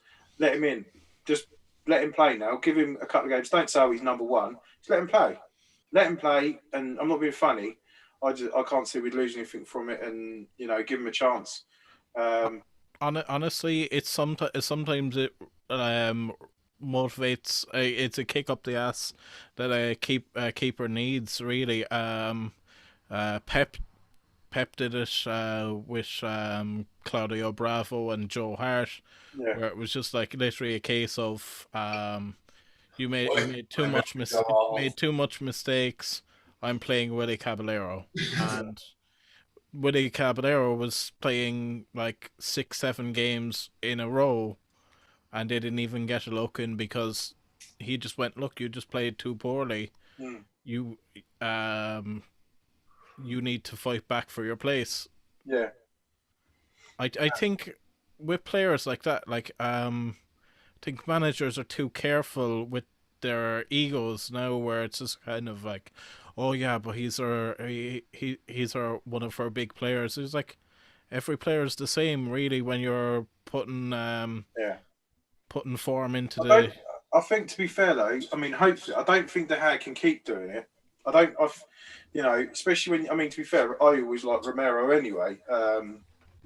And he didn't really get a chance. I mean, he used to get, I think, to play Europa League and stuff like that now and again. But yeah, I mean, hopefully, Henderson gets a chance. But I mean, I don't think that Ollie could let him make a few more mistakes. And you know, because there comes a point where it's like, right, you know, you've had enough chances. Yes, you have played a lot of games for us and stuff like that. But you know, it comes a point where there's a turning point where you have to sort of step aside and. Henderson will take over. There's no chance Henderson will be leaving. You know. How old's the guy now? Sorry. How old's the guy? So is he? I think he's like 29, 30, because I think 28 he got young, isn't he, for a keeper, really? Still young for a keeper then. Yeah, but I think I'm not being funny. Since he's had his massive pay, because he's the highest paid goalkeeper in the world, isn't he? I think. Really? Since he's had that, his form ain't been great.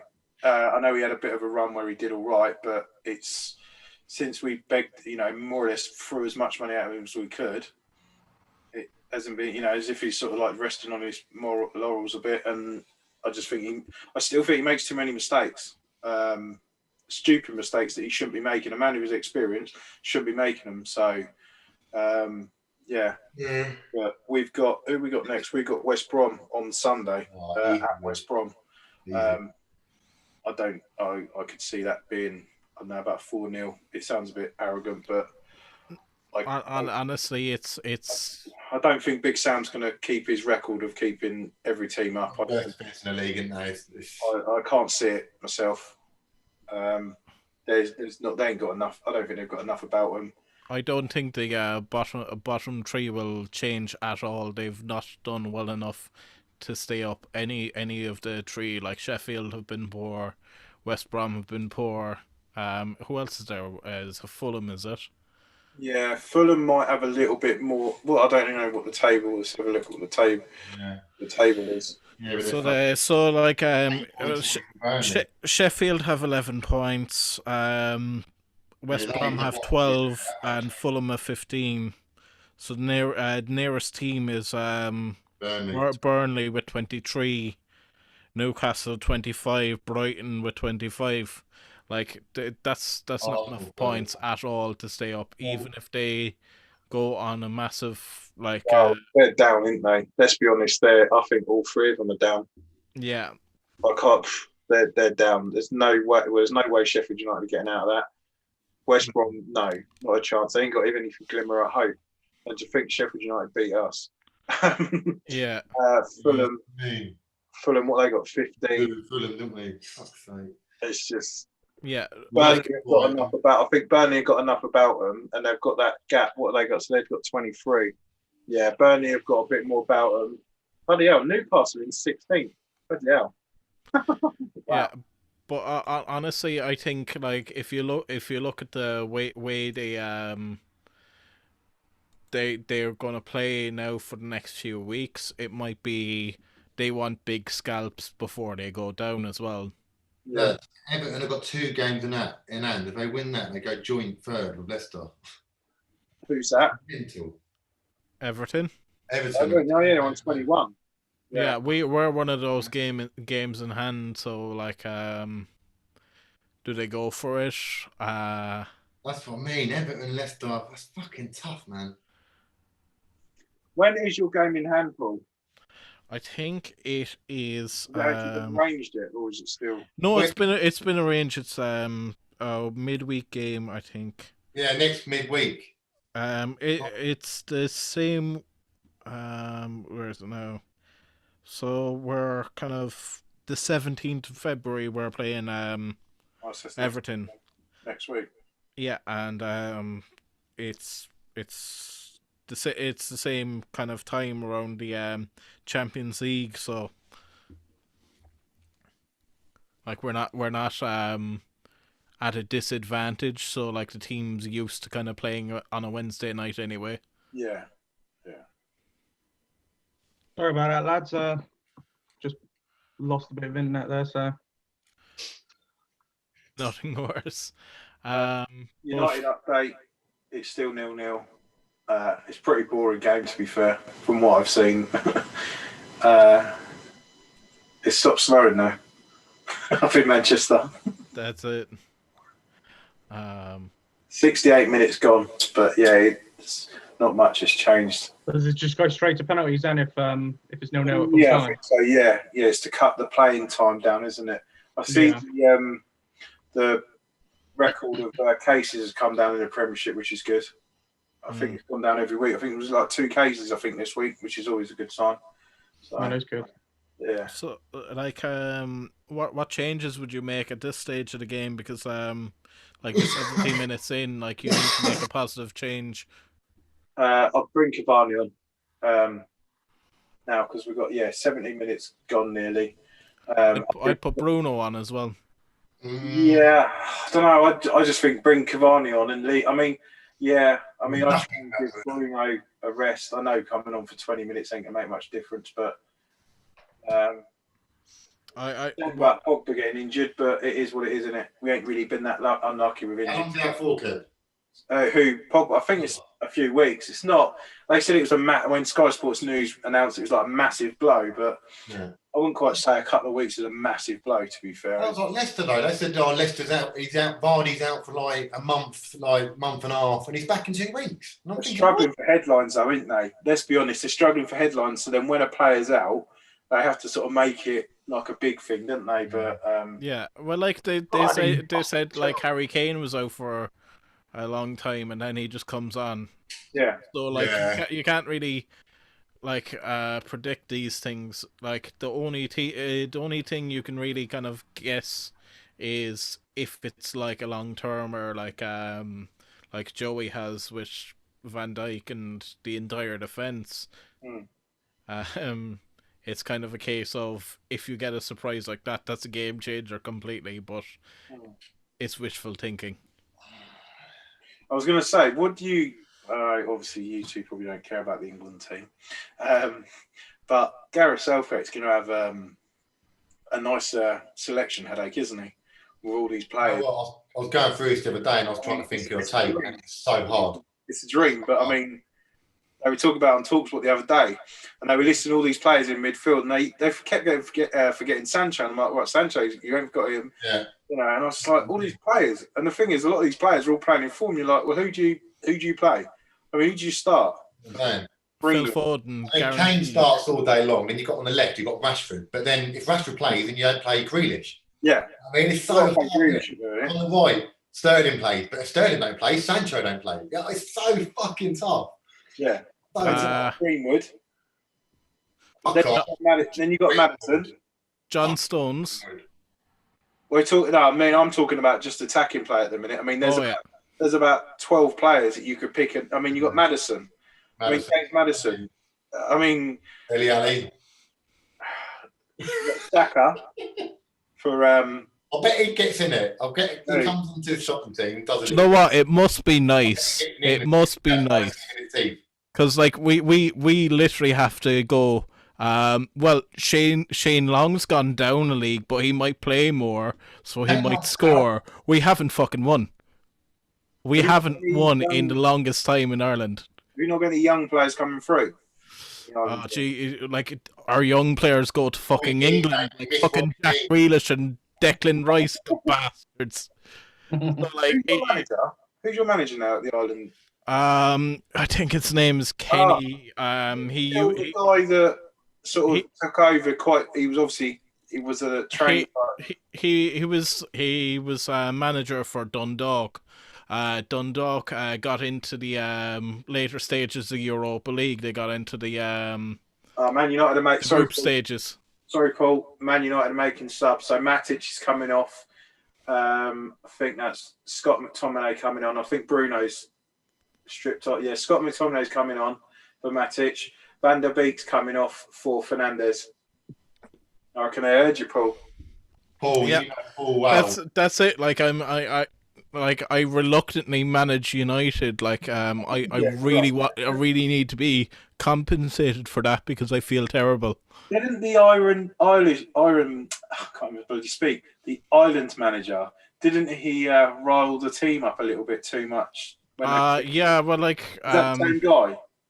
Yeah, he sort but of. Honestly, like he's a good League of Ireland manager, but he's not an international manager. Like that was possible. That was saving money, wasn't it? I think when it was. Oh no, not the FAI is absolutely fucking corrupt and bankrupt. Yeah. Literally bankrupt. Didn't you take £5 million or something for the Henri thing?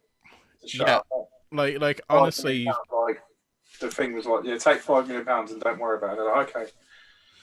Yeah, that's it. Like the FAI is absolutely fucking corrupt, and I had to get bailed out, literally bailed out by the government. It's mad. So I like when I watch Irish football, I'm just there going like, those fucking bastards.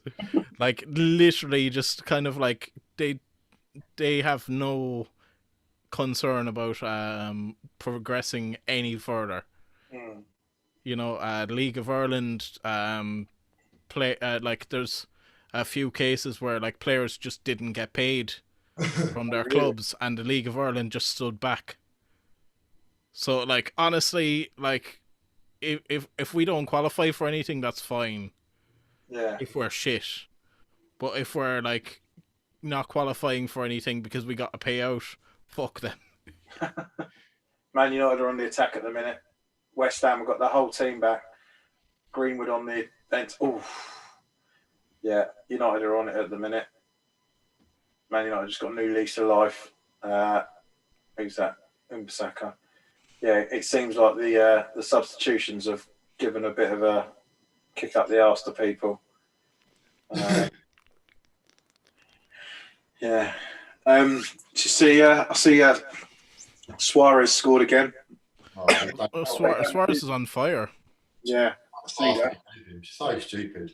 Top goal scorer, isn't he? I think. What did they sell him for? Was it like £6 million or something? Barcelona sold. Well, they kicked him out, didn't they? More or less. Ridiculous. Yeah. I'll see William Saliba's mate having a wank. It's so weird, isn't it? So weird. What team was that with? It was the France kit, was it? That's all the French lads and that. And then that's probably like under 18s or something. So was that Saliba filming it? Yeah. And then one of his teammates was sitting right next to him, just casually, you know. It's just weird. Having a wank. It's just like turning up at the zoo and watching the monkeys have a little, you know. It's pretty, like, it weren't like there was just one guy and he's in the corner like trying to hide it. They're literally all walking around. Oh my God. Did you see it, Paul? No, I literally when you were all talking on the WhatsApp group, I was just at work. I was just right. So like I was just kind of there going like, fuck, is this appropriate to be opening air at work? Like, you know, am I risking my job here? Honestly, it's so random as well. It's the nonchalantly just sitting down on a couch. His mate's next to him. He just gets his phone out. He just holds it up, and his mate's there just having a little bash. So, but ass naked, not a single bit of clothing on. I think he might have had a hat on, I don't know, but just full on naked. You can leave your hat on. You know what you get up to with your mates behind closed doors? Whatever, that's up to you. But Joey, I'll call over to the house later on. Yeah, Paul, mate, this was something, I told you, this doesn't go on camera like that. Live stream, by the way, guys, live stream. Oh, yeah. No, but We'll do a honestly, disclaimer in a minute. We'll put it at the bottom of the screen. but looking at that England squad, like it's like if the media just shuts the fuck up, like literally the media is your worst enemy when it comes to England football. Like they just always find something to like mess things up for you. Oh yeah, build us up and then drop us down. It's just what they do. They can't help themselves. Yeah, so I do feel like England are building a quality side though. Oh yeah, definitely. I think with the right manager, and I'm not saying Southgate's a bad manager, but I think with a world-class manager, and plenty of time playing together, they could be serious contenders. They could be well up there. There's some amazing players in that squad now. What's weird is if you think about the golden generation, your Gerrards, your Beckhams, Lampards, and all the Terry's, Ferdinand. I actually think this team have more. Not quality, but like flair. There's a bit more like magic to them. I think there's something that could be like Harry Kane on his day could do something incredible. Do you know what I mean? How easy did he make that pass to Son look the other day, where he just took it down from the air, turned left foot, just straight away. He can make things look. Yeah. He's one of those players. I love Harry Kane. I think he's a fantastic footballer. Don't particularly like him as a person, but as a player, player, he's striker in the world in a minute, and he got and the youth that you have. I mean, and then like Jack Grealish, what is he now? 25. He's at his peak. Put him in the squad. I would, because I think he can control the game. I think he can manage like Mason Mount and all that. Yeah. And then down the right side, they've got Trent. They've got Reece James, Kyle Walker, Trippier can play there. Loads, isn't there? Lamptey.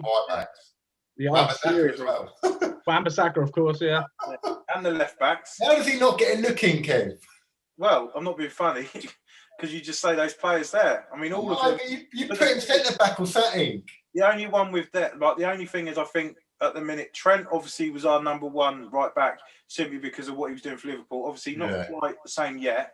Wan-Bissaka is obviously great at it, but I think his attacking play doesn't add up.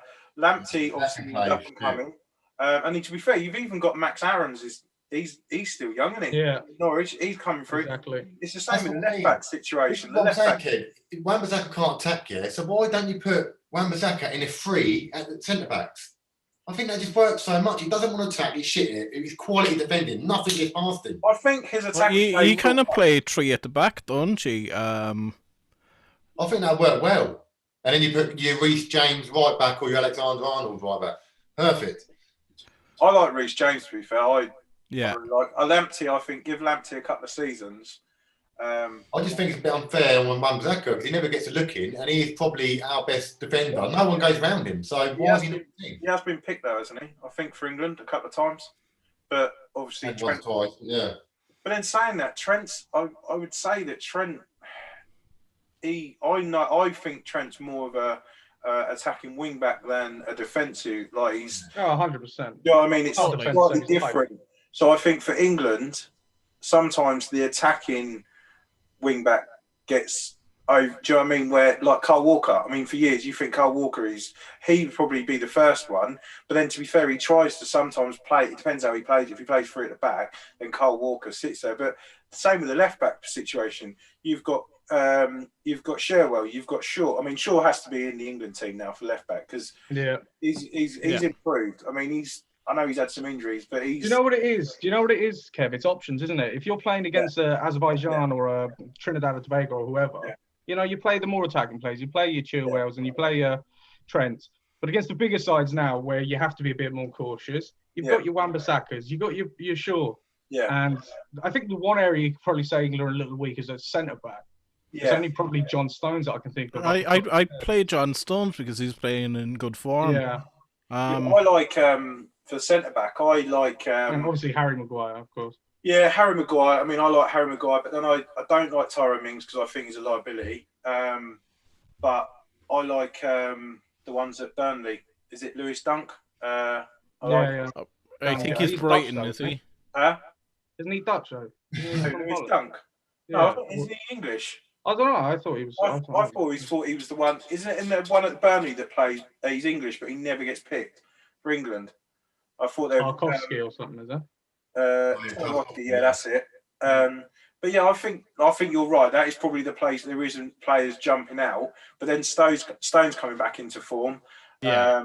Harry Maguire's not really going to get dropped, is he? Let's be honest. No. Isn't he like who's captain for the England squad Harry then? Kane. Harry Kane. Okay, And yeah. then you got Henderson's the assistant captain, and then you got Harry Maguire, obviously is captain. Yeah. As well. But like I honestly just don't think Henderson's going to get a look in, unfortunately. I think he will by experience.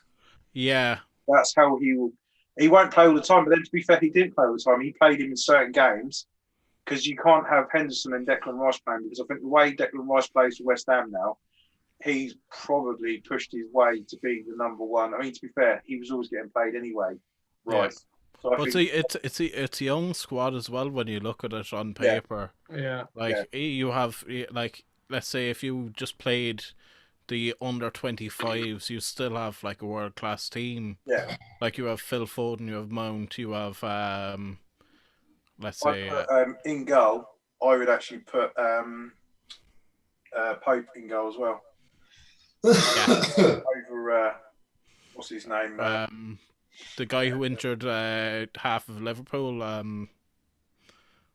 think Guy who plays for Everton. I can't remember his name. Pickford, yeah. Pickford, yeah. Pickford, yeah. You're right, but I just think he's a bit erratic and he gets a bit too overconfident. And I like Pope. I think Pope's a really good goalkeeper. Do you know which? Pickford's not good enough for England. Actually, Pope. Pickford's not good enough for England. Oh yeah, I know, yeah. No.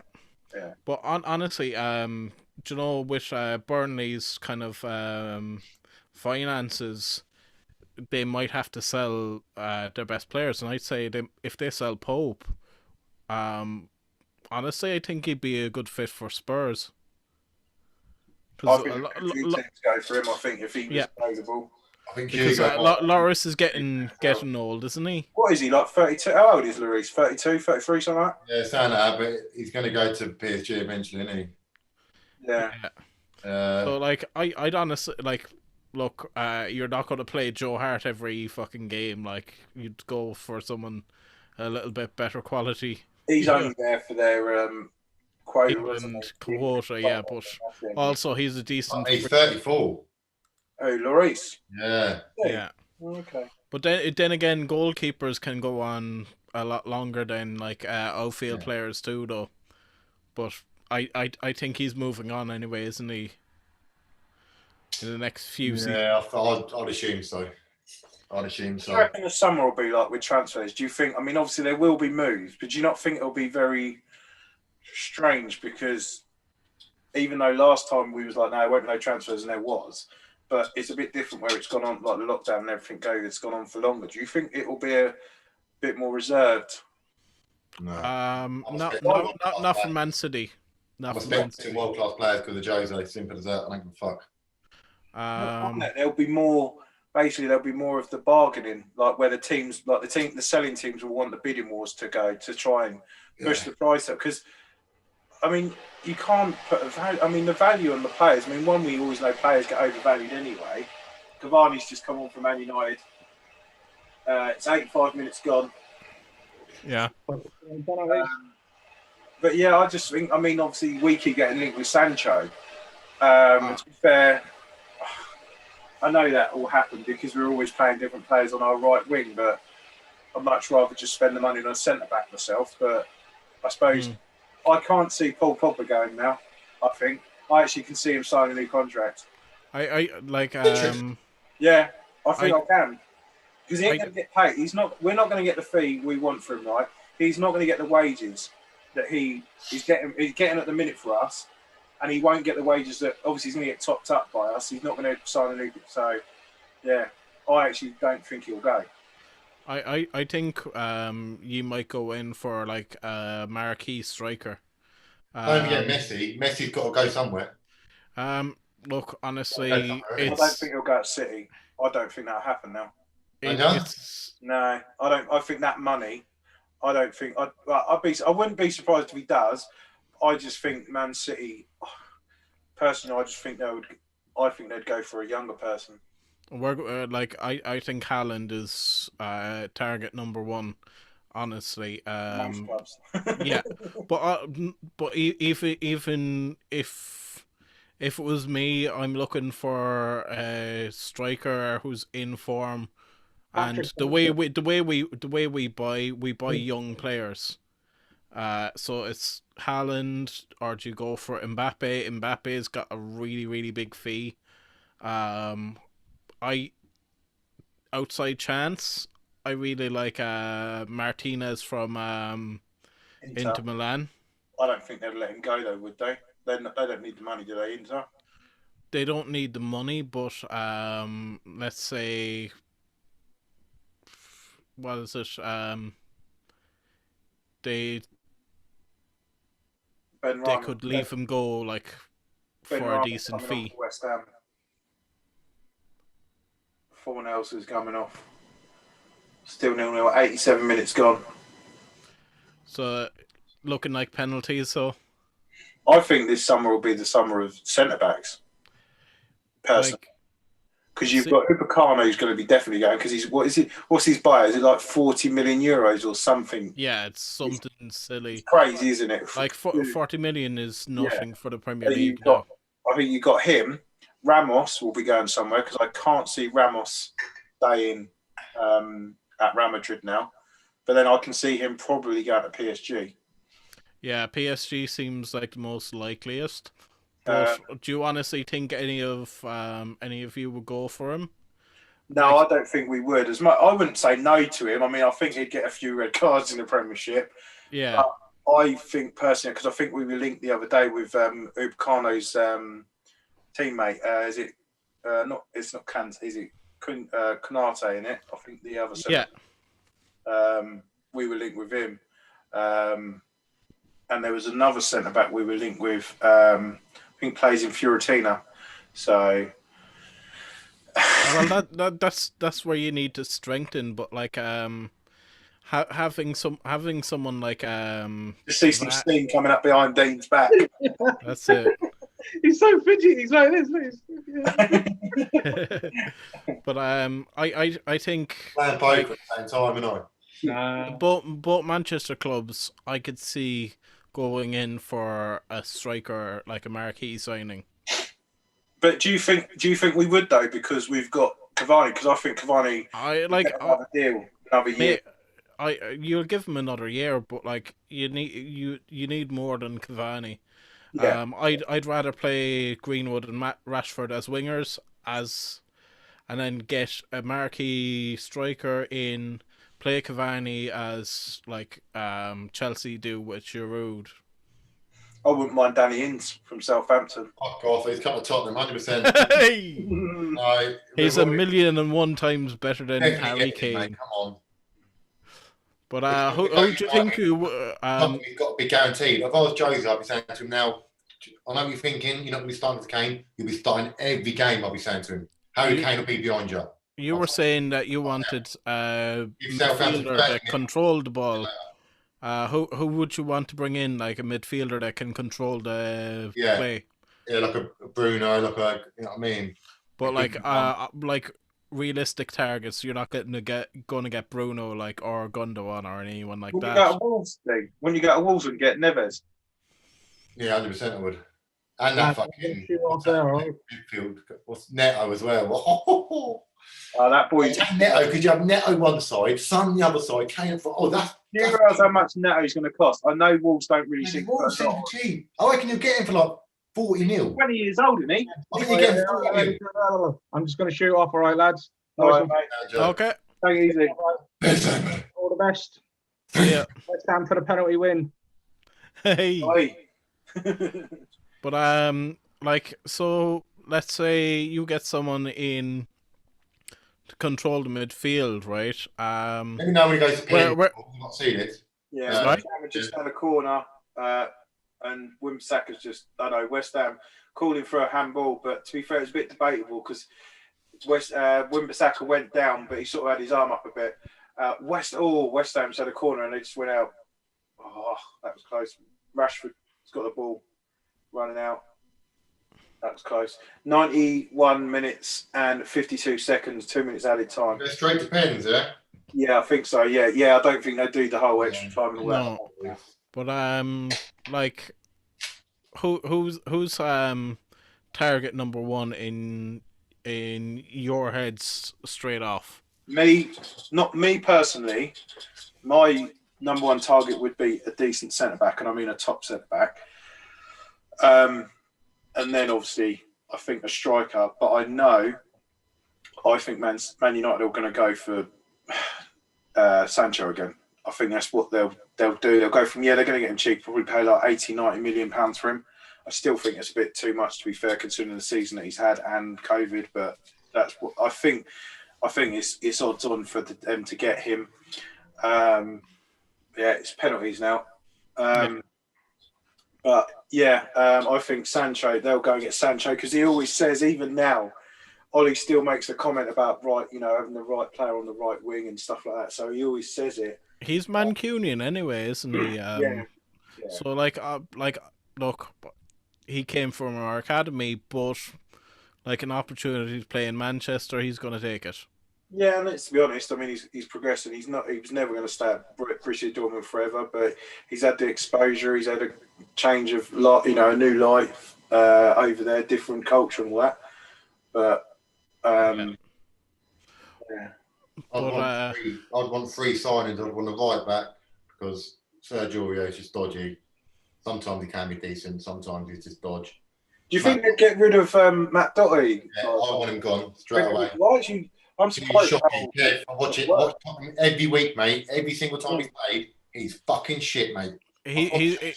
Doherty's over his level, honestly. He was fine. Yeah, so bad. I could do better than him, man. He's so bad, mate. He was so bad. I don't get it. That Wolves is fucking quality. Yeah, at his level at Wolves. Oh yeah, we need a right back. Like you say, we need an attacking mid, so someone like a De Bruyne. Yeah. And then we need another striker. We need like an Ings.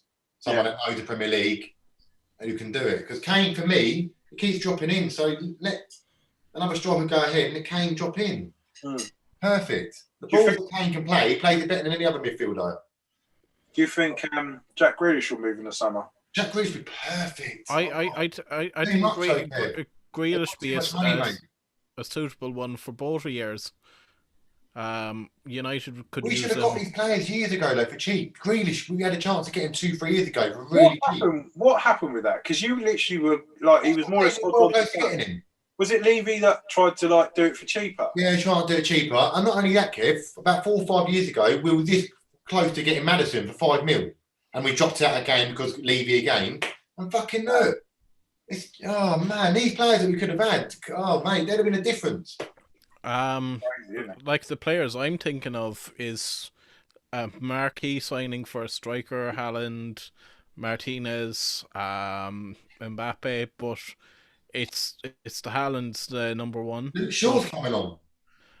Honestly, I think if I were to go for, I think we need a left back and we need a full-time left back. So I was thinking Ben Chilwell. Yeah, be a decent left back because it's an English player playing. So we have the kind of English quota that we need.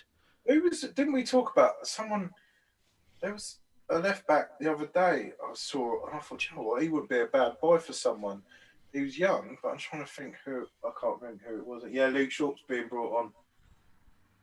No, we had to take a penalty, wouldn't it? Wan-Bissaka's had to go off. He's walking straight down the tunnel. He's a hungry boy as well, by the looks of it. Do you see more players getting time? What the fuck? Do you see more players? Penalties. It's not penalties. It's extra time. It's extra time. Okay, yeah. So we're Jesus. So we're on the late shift, lads. We're on the late shift. Fucking hell. Oh, so Shaw's coming on, and so's Brandon Williams.